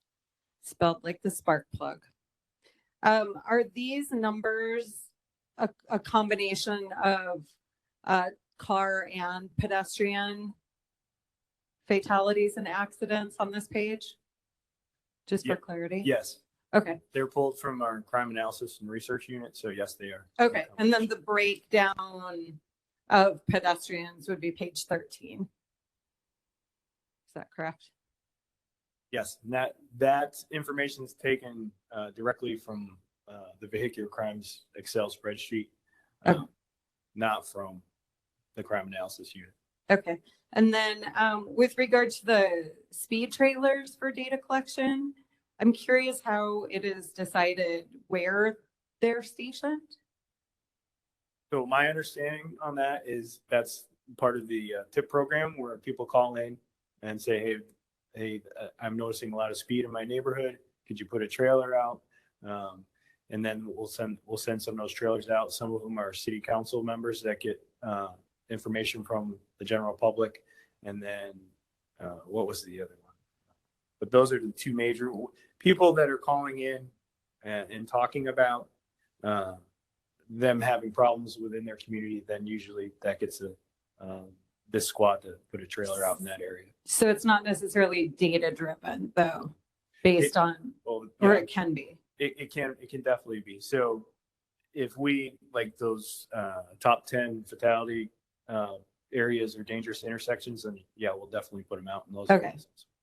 Thank you so much. And then I just also wanted to add, Chair, yes, I'm gonna wrap it up. I mean, there's only me, for God's sake, but I just want to point out that you let a lot of these committee members go on and on and on and on and tend to cut off, especially Abby. And I personally, I think I actually was going to echo what she said. Okay. And our streets are designed for speed. And so enforcement, and there's tons of data out there. It can't just be enforcement. Enforcement is a tool, but our streets are designed to be dangerous. Okay. So, thank you. Your and I time think is it's rude when you cut her off. up. I mean, Time she's for a young woman and you should let her speak, just like you let Jay speak, just like you let Dan speak. That's I do rude. let Abby speak, and I'm very If I might respectful of that. interrupt one. Thank you. Nicole, I believe you would like to speak. Nicole Rodriguez, is that correct? Yeah, Nicole Rodriguez. And Lieutenant, I was on the same wavelength with you on the presentation until the end, and I wanted to address that as the public. I don't agree that we need more officers on the street to watch traffic, because really that's unrealistic. It's a waste of resources, especially for you guys. It's impossible for officers to be anywhere and everywhere to truly, if officers are the one true mitigation aspect that works, I mean, then something is seriously broken about our streets, which we keep getting back to, which is the street design. And you agreed at that in the beginning that we have wide roads, which does lead to excessive speeding, right? So once again, I'm going to bring this up on the roadway design that we heard from Stacy and Abby and a few others. That is the key critical thing here. We're not getting officers probably anytime soon, and we have people that are being their whole lives are being upturned by the dangerous designs of our road. Innocent people who are just trying to get their kids to school or get to work. And we keep acting as though the Band-Aid is the officers. That's completely wrong. It is definitely our street design. And really, if we're being honest, it's a different story if we are thinking about the majority of people who are targeted, and I don't mean always targeted in purposely, but often it can happen if they're non-white. So I do not support additional police enforcement. I support eyes on the street. I support slower speed design, getting folks out there with eyes on the street. That is the best enforcement. We see it with Block Watch. We see it with community services and activism and advocates, not with officers, because that's such a burden. So stop with that rhetoric. Thank you. Thank you, Chair Nicole. Cal. Yes, who is that speaking? It's Dan. Dan? So Nicole brings up a good point, and if you recall, at previous meetings, I attempted to get some type of confirmation where we could get this item on the agenda for future meetings. But I wanted to, she mentioned something, but eyes on the street, and that's basically the foundation of what I've been trying to get us to talk about is citizen enforcement. Modeled after like the ordinances that were adopted in New York City for citizen season of hazardous obstruction in the roadway. They can take a photo and submit that into streets or police, and that gets logged, and the person gets a citation. There's a lot more to it, but she's right. I mean, there's more there's other things that we need to look at, because it's not solely enforcement. That's just not going to work. Phoenix has a culture of just driving fast and to wherever they want to go without regard to anybody else. And the roads reinforce that belief. And people are rude, and I mean, it just detracts from I'm stressed every time I have to go outside in the car, on the street, because I know I'm going to get yelled at by somebody, or somebody going to be tailgating me, or they're going to, it causes people to act in ways that they wouldn't normally act. And I think narrower roads, citizen enforcement, slower speeds, there needs to be it needs to be we need to look at this from the ground up, because right now we're just putting band-aids on all these little issues, and nothing's going to get resolved. And I appreciate the police for, for everything they do. I mean, they work hard, they sacrifice a lot, and, they don't, they give very little in return in terms of, recognition from the public. And so, thank you to them, but they need if they can't hire enough people to do it, and you've got city council people saying, oh, getting a speeding ticket's almost good luck. You'd have to work really hard to get one. Well, I think that we need to help. We need to step up a little bit and, maybe see how we can find ways to support their efforts and making it a little bit more difficult for people to act in ways and, call them out on for their act, their behavior that results in people getting killed. Because I live at 43rd and Baseline, and I've got 5 or 6 accidents a week right out here, and I live right where 4 schools are, and there's multiple fatalities a week right here. It's ridiculous. And safe routes to school, I mean, that's like out the window in my area. I mean, that doesn't happen. That doesn't exist down here. I mean, so that's why everybody's got some really great points tonight, and it's a very a complex issue, and we just need to I think we need to take if we really want to achieve something, and we want to really get down to the nuts and bolts and figure out how we're going to fix this, then we really need to look at where the problems are in the engineering and in the design and in and what makes everything go. You shouldn't have a 110 140 foot right of way in front of an elementary school with no hawk crossing or no safe crossing for kids to cross. You're just asking for disaster. So that's anyways, I appreciate Nicole's comments on all that, so as well as Stacy's. And anyway, I'll leave it at that. Turn it back over to you. But yeah, so if we can get that maybe on the agenda for future item, that'd be fantastic. I've been trying since we start convening the committee. So thank you. With that, I think why don't we let the lieutenant go and let's move on to the next item, which is a request for future agenda items, which I believe we just had one request. What did I skip? Well, I think Alan said he didn't really have much to add to it. Yeah, okay. Let's go to subcommittees, which would be create subcommittee. Alan? I don't know what else. So, Chairman Callow, members of the committee, as I stated earlier, the staff can only staff the committee meetings that are on the sheet that was presented and you voted on. The same would apply for subcommittees as regular committee meetings in terms of having staff there to answer questions, has to follow open meeting law requirements. But all of these are, committees that are formed by the mayor and council, and so they're subject to open meeting law requirements, and all the same legal issues that apply to a committee apply to a subcommittee. And so for that reason, staff is not able to support subcommittees at this time. I'm happy to answer questions. I think it's probably rather than me. Yeah. Okay. So I appreciate that response. However, I mean, I've served on a number of public bodies in a number of different places, one of which was the California Traffic Control Devices Committee, and they created subcommittees. There was not a need for staff, for people to come back and bring information and discuss that information. They're not making decisions. They're presenting information to the full committee. And whether there's a staff member that, sits in just so nobody does anything, improper or whatever, that's not a requirement for the entire staff to be there or to have a meeting of this nature.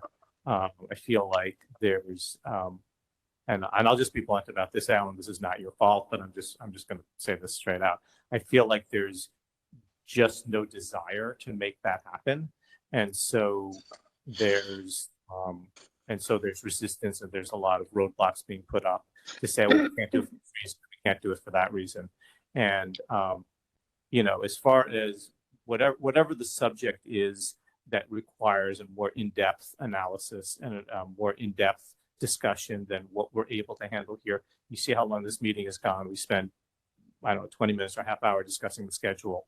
In order for this body or any body to be able to do detailed work, unless that's not the goal, in order for this body to do detailed work, we need the ability and the time to have larger discussions. You want to do that at a full meeting out of the 6 that we have a year and spend all of our time on one issue and all of us discuss it and go through, PowerPoints and all sorts of discussion and bring back data and that sort of thing.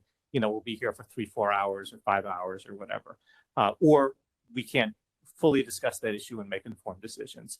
And I think that the public deserves informed decisions and not, and not preconceived notions and or rubber stamping of what the city or the council wants. If we're going to be able to do, detailed work and good work, we need the time to do that, and can't have extra meetings, can't have subcommittees. Basically, come here and discuss things for 2 hours, a half hour, which is our schedule.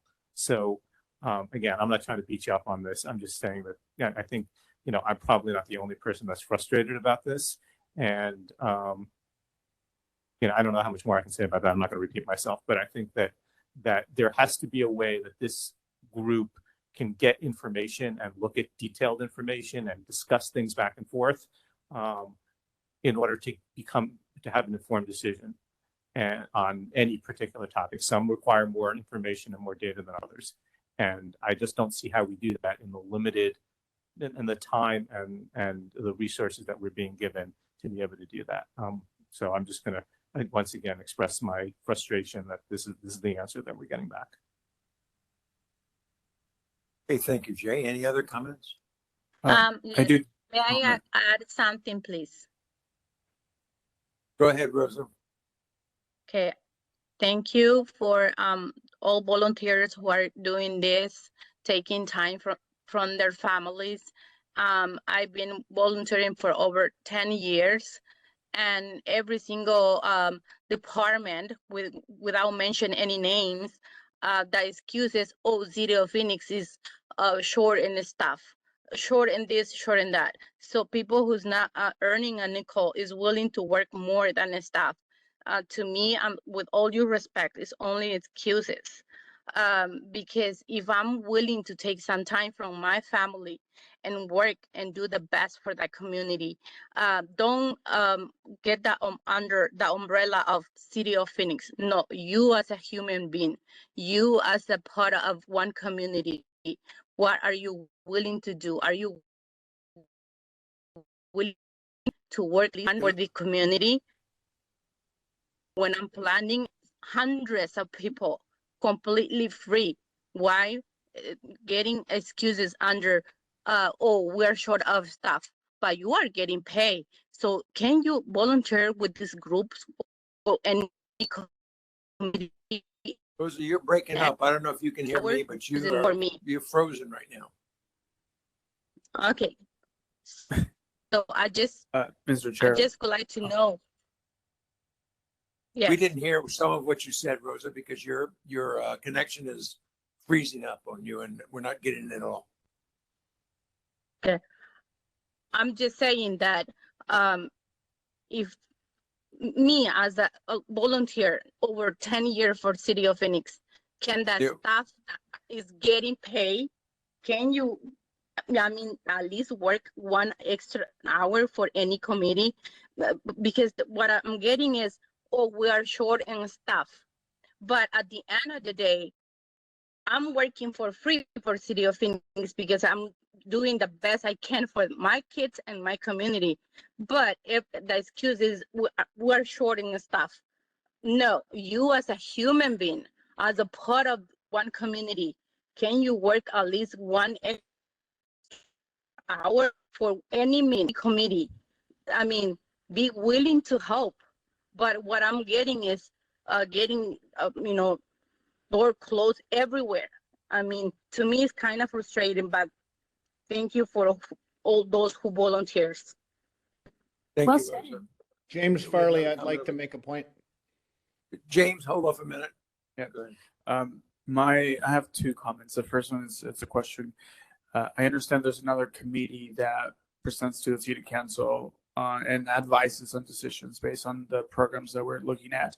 So if that's first, I want to get a confirmation on that, and then the second point is that since we're not able to do subcommittees or add additional meetings to our meetings here, that we only have for next year is like about six meetings. I think I propose that we reduce the amount of topics on the agenda and that we allocate more time on a topic that we're able to digest or analyze a little better, so that we're able to do our work as an advisory committee, so that we're able to, help out this other committee that presents to the city council.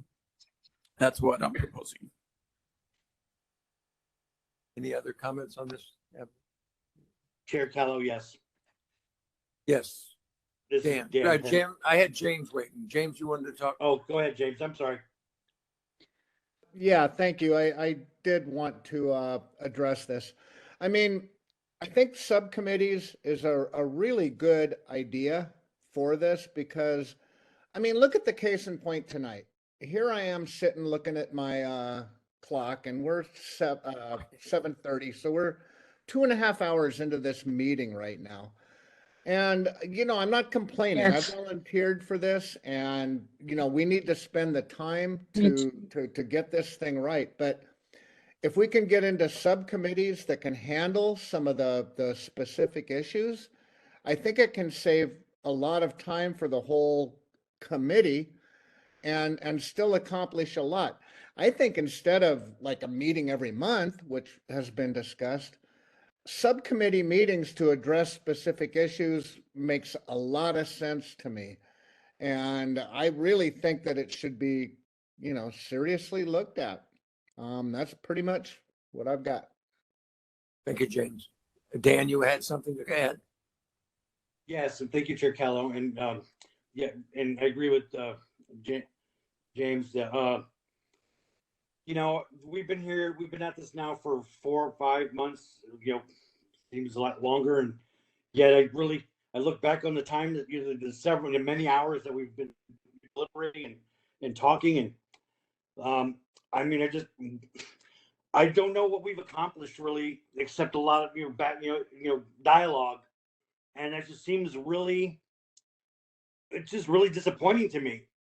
I thought we would have taken made some great strides, at least in our because of the the eager and the eagerness and the desire of the committee members and the public that attends that joins us to push this thing forward, to implement a plan that has been approved now for several years, but still is largely just sitting on the shelf. And so I'm like, what are we doing here? I mean, are we just here as a big astroturfing project, or are we is it just we're just here so it makes the city look good that we're doing something?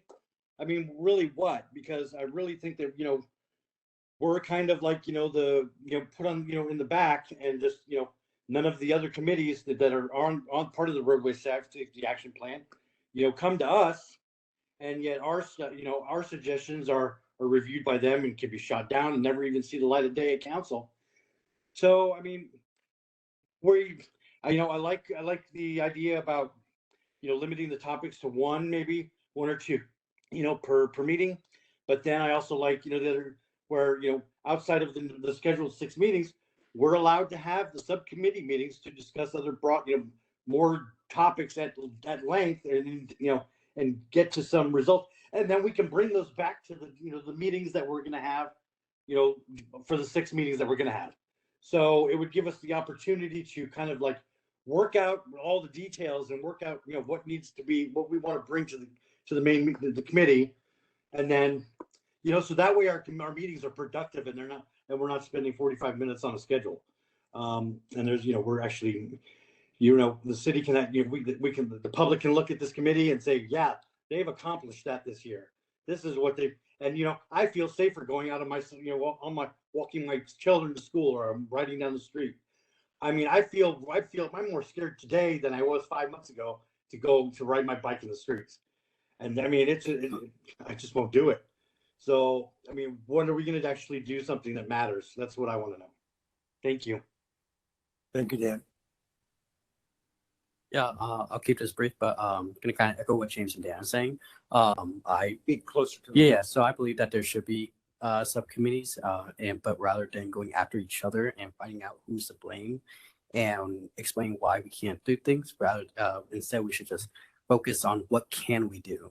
So instead of blaming each other, going after each other, let's focus on what we can do to kind of become more efficient, more effective, and getting things done. Because like Dan said, we haven't really gotten much done besides a, what was it, 5 mile per hour decrease. That's pretty much it. But that's what I would say is let's focus on fighting what we can do instead of going after each other. Thank you. Any other discussion on subcommittees? Yeah. I would like to make a comment.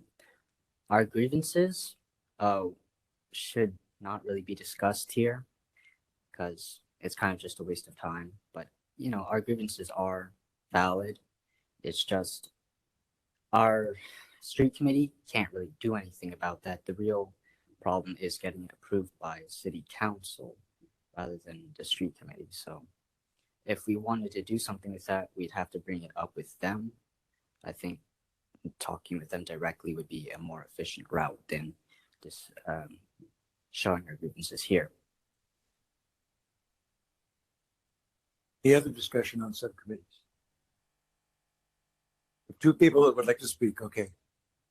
Stacey, would you like to go first?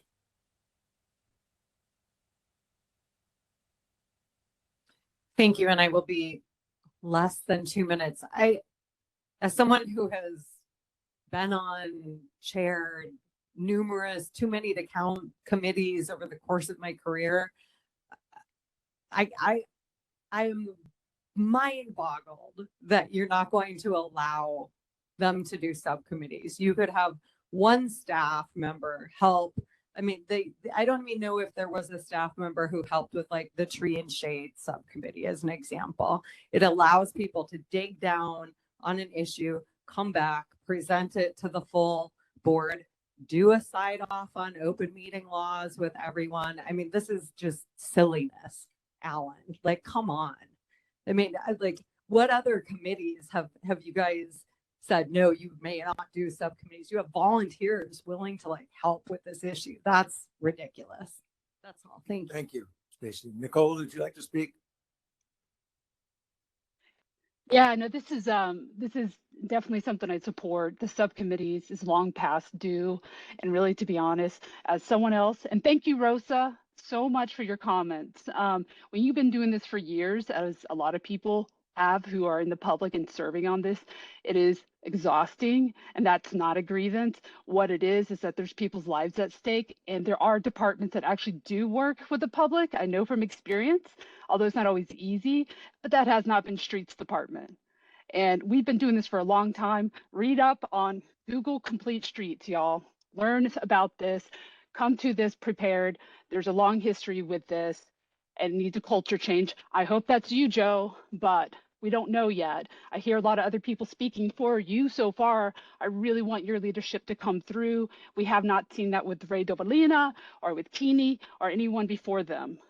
And we have so much potential to work and collaborate together.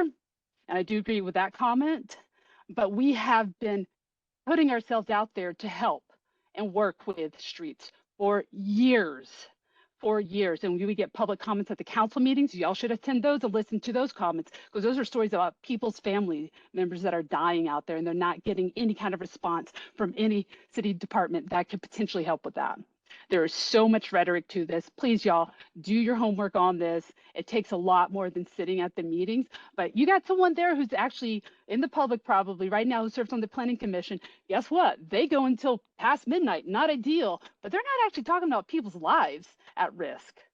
I mean, this is going to take some work, but you also do need to put some kind of motion in place for subcommittees. Stop beating around the bush. Just make it happen. Thank you.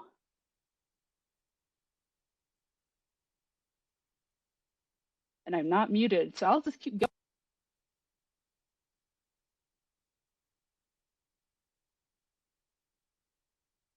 Well, before we move on to this item, I really would like to hear from staff just a little bit as far as the comments that were made and just sort of have a response. You know, we're not here making public comments, so you know, we would like to have a bit of a dialogue with the staff about this. You've kind of heard from the committee.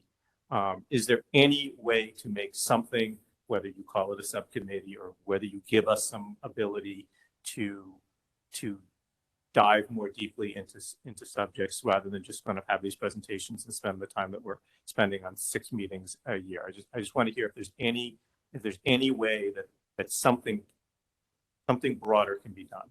I mean, you've heard what the request is, and I'm just curious if there's anything that's a possibility. Let me toss something out there. If there is not a quorum of the committee at a meeting, it is not an official meeting. If we don't call it an official meeting, would that be? I mean, if 3 people from this committee want to get together and talk about something that's on the agenda, there's nothing preventing them from doing that, is there, Alan? Public records. Well, and if you're not an official body, you are just 3 people from this committee who have chosen to get together and focus on something that's coming up on an agenda. That violation of the open meeting law. So we should ask the city. Chairman, can you repeat the question? I'm sorry. If we do not have a quorum present, it is not an official meeting. Is that so? If a couple of people from this committee wanted to get together and talk about something that's coming up on a future agenda, is there anything that would stop them from doing that as long as they didn't have a quorum? As long as you don't have a quorum, you can't, of course, you can't take action. Right. You can have discussions.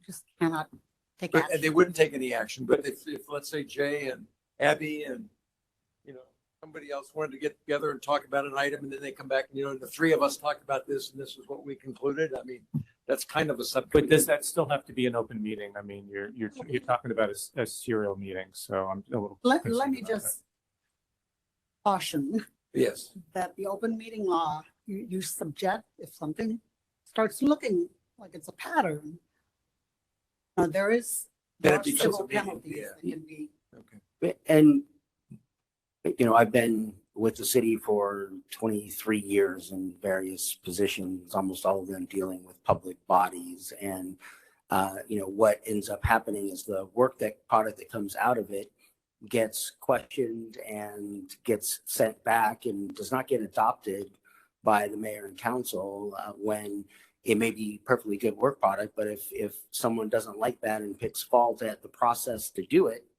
that's the biggest way that these things get stopped in their tracks. It's a process problem that someone brings up and then it gets remanded back. And in this day and age of the extreme polarization that we are in society, and Phoenix is no different than that. We are getting a lot more complaints to the Attorney General about open meeting law violations and a lot of other issues that we never had before. And so, and that's because we, as a community and society are split on a lot of issues. And so there's always someone that is upset and grieved about something and they're going to complain. And so that's going to end up more than likely impacting the good work and recommendations that you would do and spend time if someone goes back and says, oh, look, 3 people met and decided this and had these multiple meetings that weren't part of a subcommittee. I would caution you on doing that because we just live in a world today where that was a everyone's dumb questioning. idea, and I hadn't thought about it in advance. It just kind of came out of my mouth. Completely understand the frustration that the committee has and wants to meet and do more.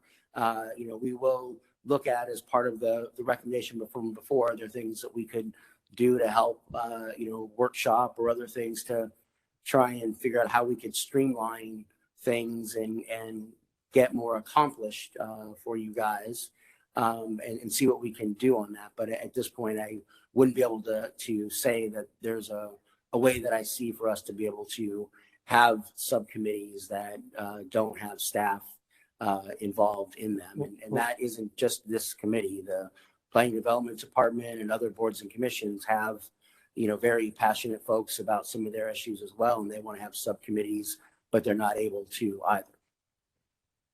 Can I just ask a question just in terms of, because you mentioned staff a couple of times, is it the issue of the funding for a staff member to be available for 2 hours at some point, even if it's virtual, like, just kind of monitoring the meeting or something like that? You also mentioned, issue of, well, if things aren't done properly, then, the work gets thrown out or whatever. But as I envisioned, whether it's a workshop or whether it's a subcommittee, whatever you want to call it, would be sort of a fact-finding things, and then that group would bring back and present to the larger body in one of these meetings where everything is followed as we're doing here. They would not be, that workshop would not be, making decisions or whatever. They would just be sort of fact-finding and say, well, we're gonna present a presentation. It's like somebody presents so it's like Streets presents a presentation. And the rest of the group can discuss that and feel like they can take that information or not, or maybe they have their own information. But is there, where is the logjam, I guess, is my question, to be a little bit more specific about that.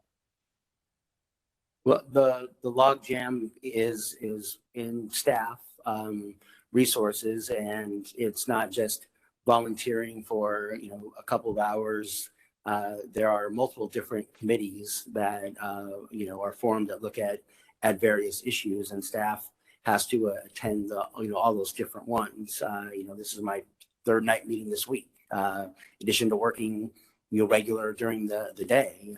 And I'm not saying that to be a martyr.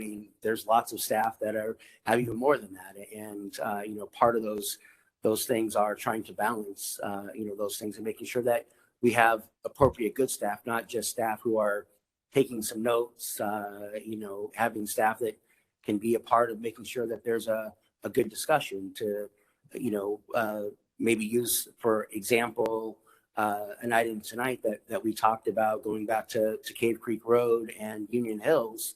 If that was a discussion that happened at a subcommittee with no staff, the recommendations and discussions coming out of that would have been, we want a whole vastly different design, and everything that wasn't the agenda, wasn't funded, isn't anything that was put forward to even be talked about. And there would have been however much time spent by the subcommittee having that discussion to then come back and be frustrated when staff has to say, no, that none of that is part of what is here. And so that's part of that challenge of is managing those expectations. I completely understand wanting to make things happen faster, and we'll look at what we could do to try and facilitate some of that at your meetings. But going down areas and talking about things is going to just create a lot of frustration among some of you when it's not what is on the agenda, not what can really be discussed in a lot of cases. Now, it's not every case. I'm just trying to use that as an example. Okay, and I appreciate that. I think that makes a lot of sense. Okay, I'm not saying so. So then I have a couple of requests, and the committee can give their opinion as well. But the request that I have then is on certain major issues, and I know that there may be one or two coming up. I won't mention them, but there's a number of things that may be coming up that are sort of issues that take a long discussion. And what I'm asking for is, we don't get the agenda for till 3 days beforehand, and then we have 5 things on it, and there may be one thing we want to discuss in detail, and then we don't have the time to discuss it in detail, and we, and then maybe we don't want to discuss it in detail. Now we're going to wait another 2 months to discuss it in detail. In the meantime, the city council doesn't want to wait for us to discuss it in detail, so then they take action on it, and so now that issue becomes moot. So I think my request is twofold. Number one is, it would be nice to know pretty much far enough in advance of what is potentially going to be on our agenda for the meetings, and if it's a big issue, that we can maybe request that our meeting be handled like that, be the main topic, and not too many other extraneous things on that issue, and that the members of the committee can somewhat weigh in on if something shows up that really we feel really requires a deep dive, that we can be able to maybe have a meeting that's specifically for that item.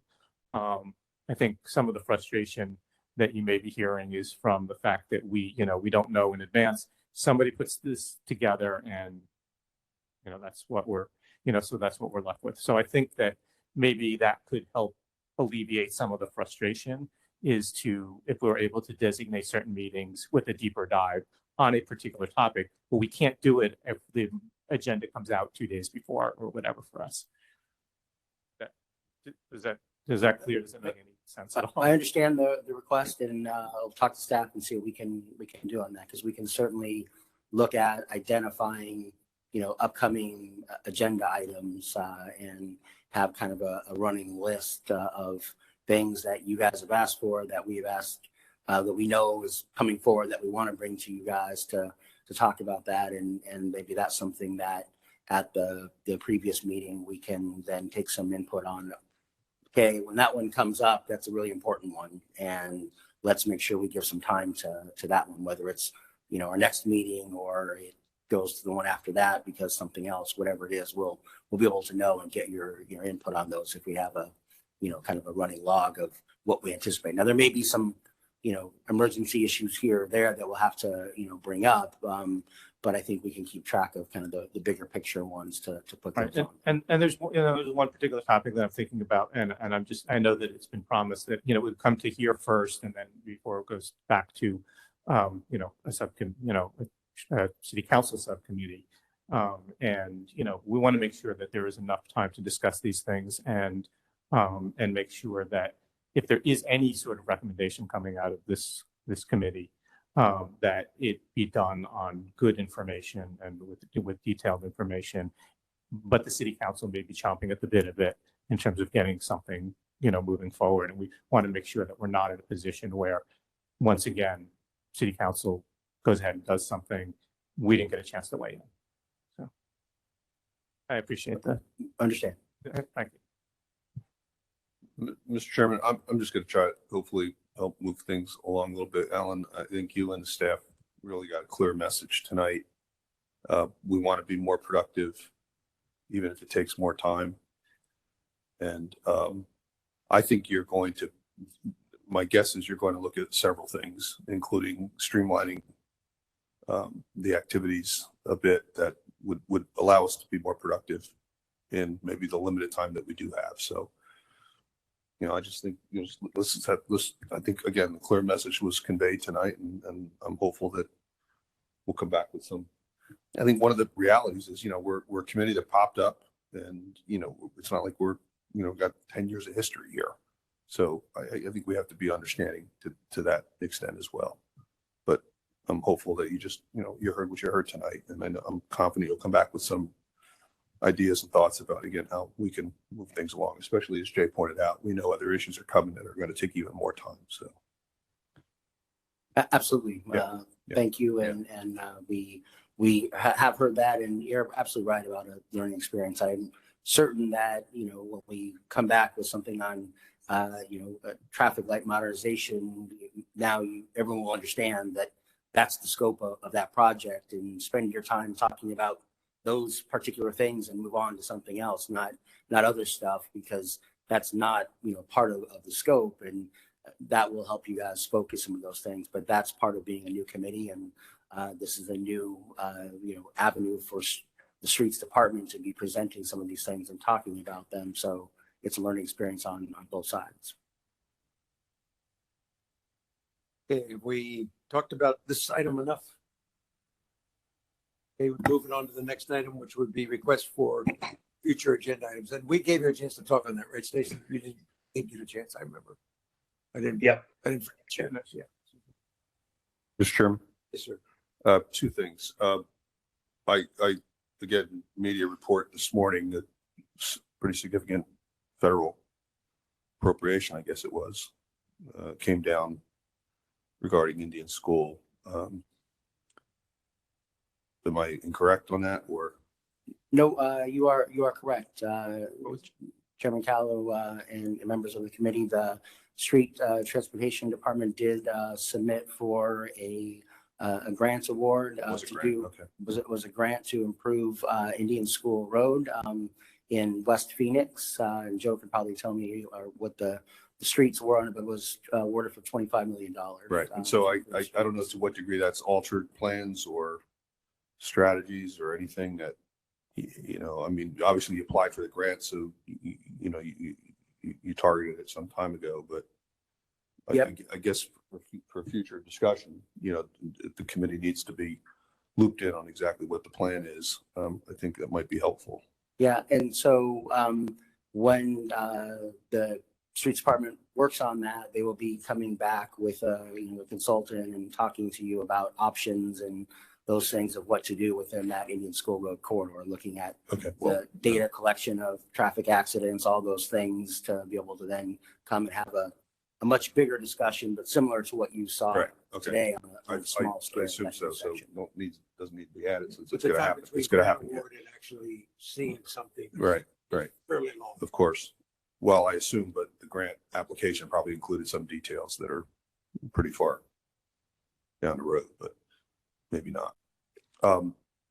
The other, Mr. Chairman, just to refresh everyone's memory, in the very first meeting we had, I was struck by the term multi-jurisdictional intersections and what that actually meant.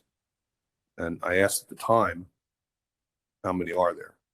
And in the last meeting, it was mentioned in the minutes, and I asked once again, you know, can we get some information on that? So if we have to put it on the agenda, I'm really curious because I'm fearful it's this black hole. Now, the issue is essentially traffic signals that have multiple jurisdictional involvement. Maybe two cities, maybe the Phoenix and ADOT, maybe in some cases 3 cities. And from what we were told, statistics on those intersections are not included in the analysis that we've been provided. So I'm not expecting we'll get those that kind of data. But what I am curious about is of the total number of signalized intersections we have in the city, which is X, a certain percentage of those are those multi-jurisdictional intersections, which is Y. I just want to know what X and Y is, because I think we all want to know to what degree are the statistics we have, you know, inaccurate by the fact that we don't include those accidents, fatalities, and injuries, serious injuries in the overall statistics that the city compiles. Maybe we do, I don't know, but I don't think we do because, again, we were told multi-jurisdictional intersections were not calculated in some of those numbers. And it's, you know, if Phoenix isn't collecting those and Scottsdale has the same idea, then who is? You know, Mr. Chair, may I clarify that? I did go back and look at the multi-jurisdictional locations. So basically, when we presented to the committee the 30 or so signalized intersections and 30 or so segments, we did a high injury network. We identified all the signalized locations within our jurisdiction that we control. So there are some that ADOT might control the intersection there. So the city has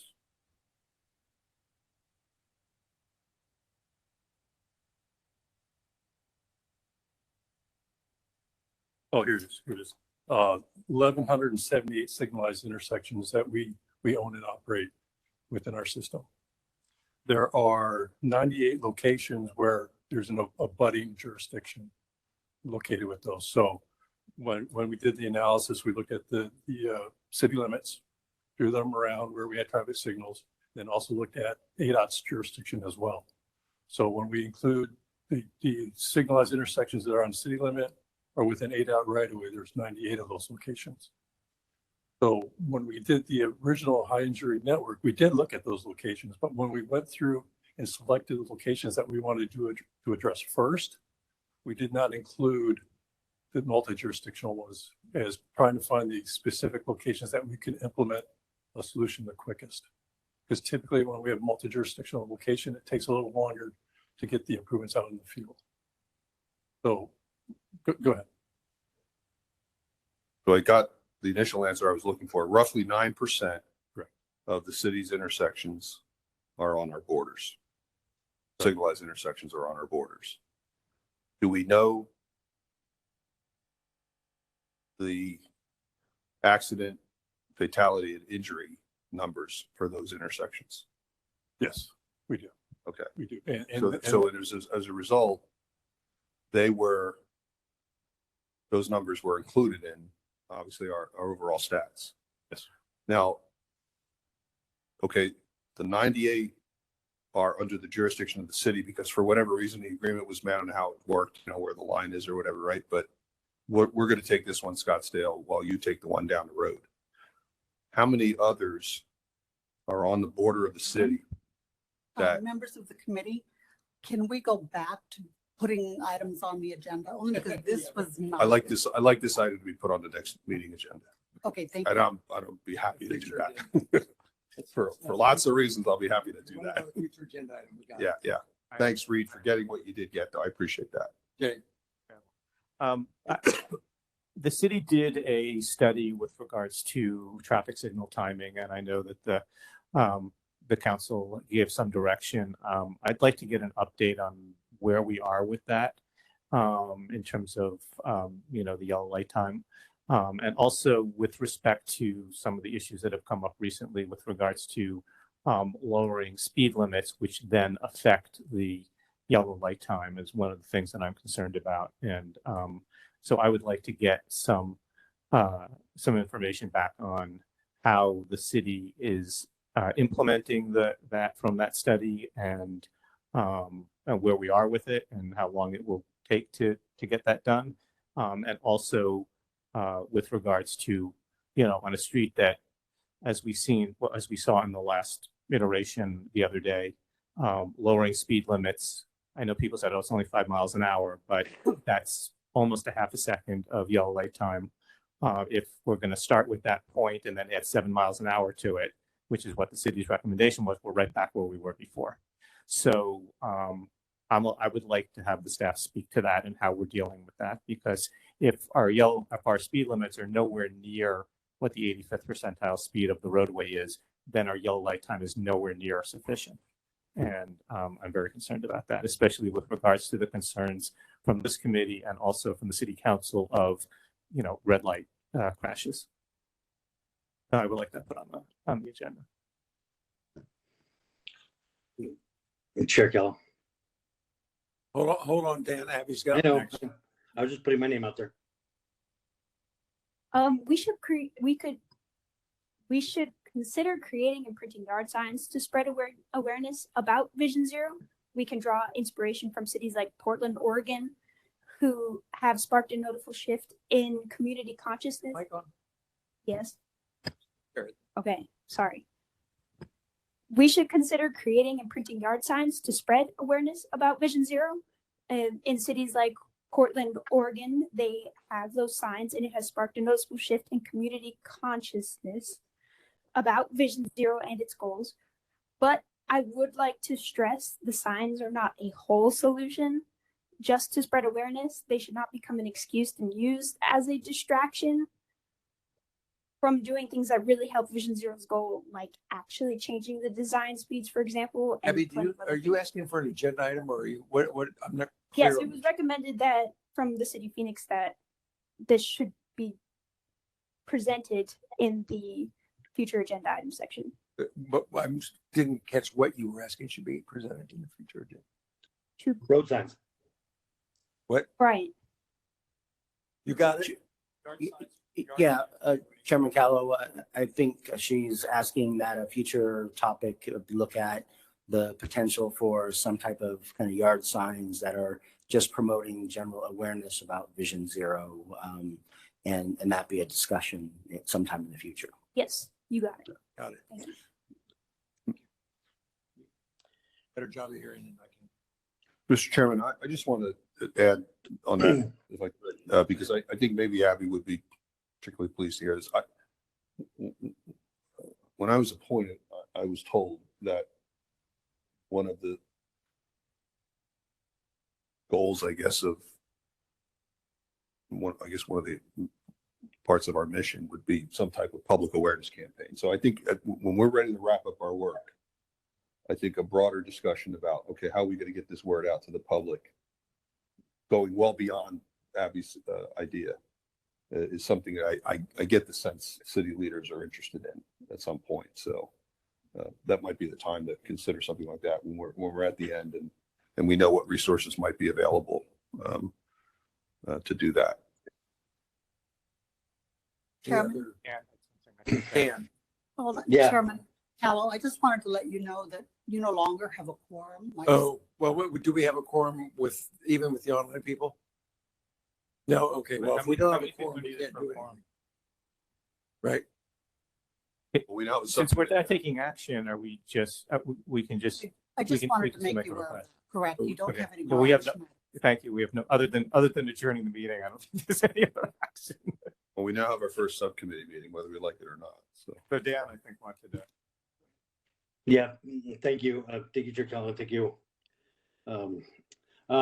So first thing, before I get to what I was going to just suggest, yeah, Abby has a great point, and then following along, with the other comments, I'd like to, eventually see, something from this, about Vision Zero come into the village planning committees, and get those committee members involved, or at least aware of what Vision Zero is, and see how that works into their, how that plays into the rezoning requests, and how they can make those fine tune these applications to be more considerate of Vision Zero and complete streets, the bicycle bike plan, all that kind of stuff, to lend to a more walkable and livable city. So I think that's a great, the arts. I think public awareness. That's a great idea. Great thing. Great suggestion. I'd love to see that. So as I mentioned several times or previously tonight, I'll mention it again. I had previously mentioned from the first meeting about ordinance adoption and recommendations for ways that things that would promote more citizen involvement in the process. How we can lend a hand to the enforcement efforts, and then and also reduce speeding and fatalities and all that stuff. So it'd be basically proposing an ordinance to an amendment to the city code dealing with hazard obstructions by vehicles and other objects, and a civilian report in the civilian complaints that would be the basis of it. The civilian reporting program would enhance the enforcement of and promote community involvement. It would be phased in over time. It's based on the New York law, New York City law that was adopted last year, where there a mobile app is created, and civilians can bicyclists, pedestrians, whatever, if people are parked within a bike lane or in a no parking zone within a certain distance, usually like 2,650 or half a mile of a school or other. Dan, could you stick to the request for an item and not go into great detail on the item at this point? Anyways, I would like to see, I'd like this to be put on the future agenda as a future agenda item, so we can look into how getting something like this worked and propose, in the language, and see if we can get this, maybe, see, get the council to review it or another committee to review it, so we can, Okay, thank you, Dan. Thank you. Anything else? Since we don't have a quorum, I mean, I don't know what else. Do we want to have public comment? 4 of them. Okay, let's start with you, Stacy. I'm going to read a statement before public comment, if I might. You may. Chairman, thank you. During citizen comment, members of the public may address the committee for up to 2 minutes on issues of their concern or interest. The open meeting law permits the committee members to listen to the comments, but prohibits the members from discussing or taking any action on the matters presented. Just as a reminder, the city code states basically that speakers must present their information in a courteous manner. So I would just put that out there as a reminder and also in a respectful manner. Thank you, Chairman. Are you saying that if they question the committee, we should not answer, or we answer it as part of their 2 minutes, or I didn't quite get that?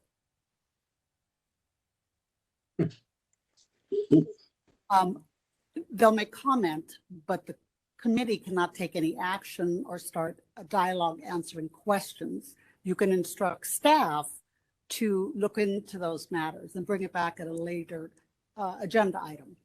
And discuss it. So like earlier when Stacy was asking questions of the police about the slide, would we? That was an agenda item. Yeah, it was an agenda item, but I mean. Talking about items that are not on the agenda. Oh, okay. You're talking about just anything, and I got you. Okay. All righty. Did everybody understand that? I think I did. Stacy.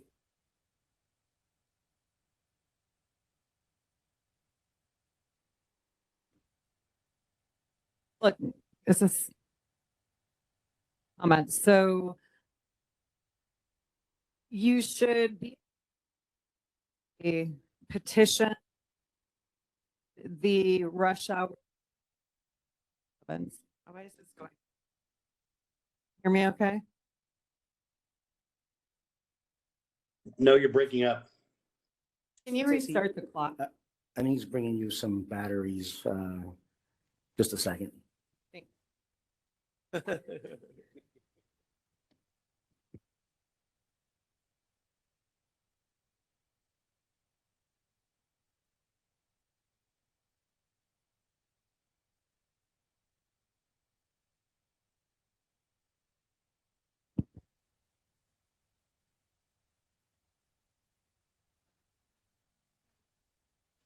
Okay, better? Yes. Okay. There is a petition to end the reverse lanes on 7th Street and 7th Ave, the rush hour reverse lanes. There are a lot of mid-block bus stops along the 7s. Nicole and I witnessed a woman almost dying about a week or so ago. And so I believe that that's something that you should put on your agenda item. Joe, to something you said that I happen to have data for. I pulled some data from 2021 from MAG, the Maricopa, Maricopa Association of Governments. Yes. Indian School totals between the 17 and the 51. Total crashes, 1,664. Impaired driver crashes, 57. Injuries, 616. Fatalities and injuries, 634. 18 people died. Non-motorized fatality and injury crashes, 36. The only corridor that was higher than that was actually 7th Street, which had 320, and I pulled McDowell to Dunlap. 7th Street had 320 more crashes in 2021, and 1,390 more crashes than Central Avenue between the same Dunlap to McDowell corridor. Why? Fewer lanes, trees, more stoplights, more signalized pedestrian crossings that lower traffic speeds. 7th Street also had the highest number of fatalities and injuries, 725, which was 91 more people injured than Indian School corridor. The rush hour reverse lane adds to high speeds, reckless driving, and very aggressive driving behavior, all of which are dangerous to all public road users. And the last thing that I just want some kind of clarification on from this city is who is making the agenda? Is it the chair or is it staff? Because it kind of feels like it's staff. And I'm just confused by that. Thanks. Thank you. Ryan, we have a Ryan who wants to comment. Is Ryan present? Okay.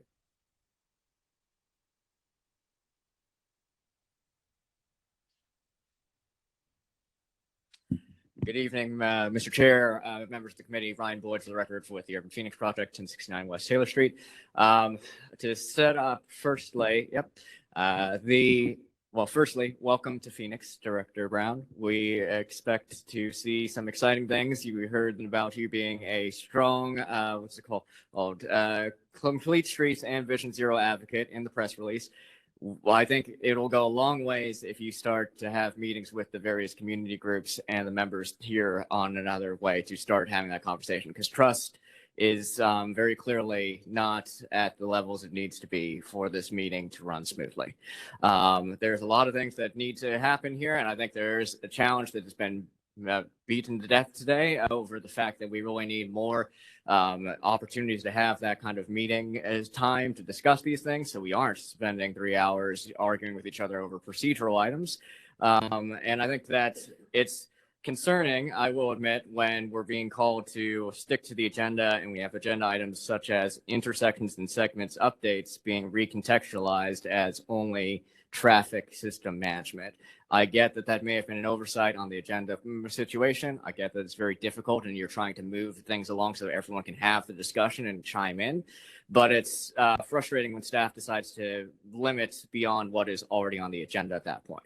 When it comes to some other points, it's great to hear some items where we can talk about these future agenda items. We hope that they're picked in a manner that doesn't have the majority of the committee asking for agenda items that aren't on said agendas, because it's fair to keep to an agenda, but if that agenda doesn't address what the committee members want, it's going to still be the same kind of difficult meetings. There is a lot that needs to be done. Complete streets guidelines in this city passed in 2018. The Vision Zero committee was the ordinance that created it passed about a year ago now. So I think that a lot of folks are just looking for actions that mostly are going to come from the staff and from the department. Hope to see a lot more. Really excited to hopefully get something through. But until then, this committee is our only outlet, which is why I think you've seen such frustration so far. Thank you so much, Mr. Chair. Nicole. Hey, thank you. Phoenix, we have a crisis. Our city, a vibrant hub of families and workers, is tragically stained by the blood of preventable traffic fatalities. This is not merely a statistic, it is a human cost, a horrifying reality where vehicle collisions claim the lives of our children, our friends, our neighbors, our family. Children are our most precious and vulnerable. They are slaughtered on these streets at an unconscionable rate. As the number one cause of death for young Americans, the number one cause of young death for young Americans, car crashes steal futures away before they can even begin. We cannot accept this as the norm. We demand safer streets for everyone. No one should fear for their life while simply trying to live, sitting at a bus stop, walking to school, driving their kids to school, or cycling to work. Accessibility and mobility are not luxuries. They are fundamental rights. Those who rely on them are not second-class citizens. They are our community members, our neighbors, our fellow humans. Windshield biases must be shattered. We cannot tolerate a system where the metal cage of a car grants immunity from empathy. Every life, everybody holds equal value on our streets. This is not a call for blame. It is a call for action. We must work together as a community to transform Phoenix into a city where safety is not a privilege, but a shared responsibility. Our streets cannot remain death traps.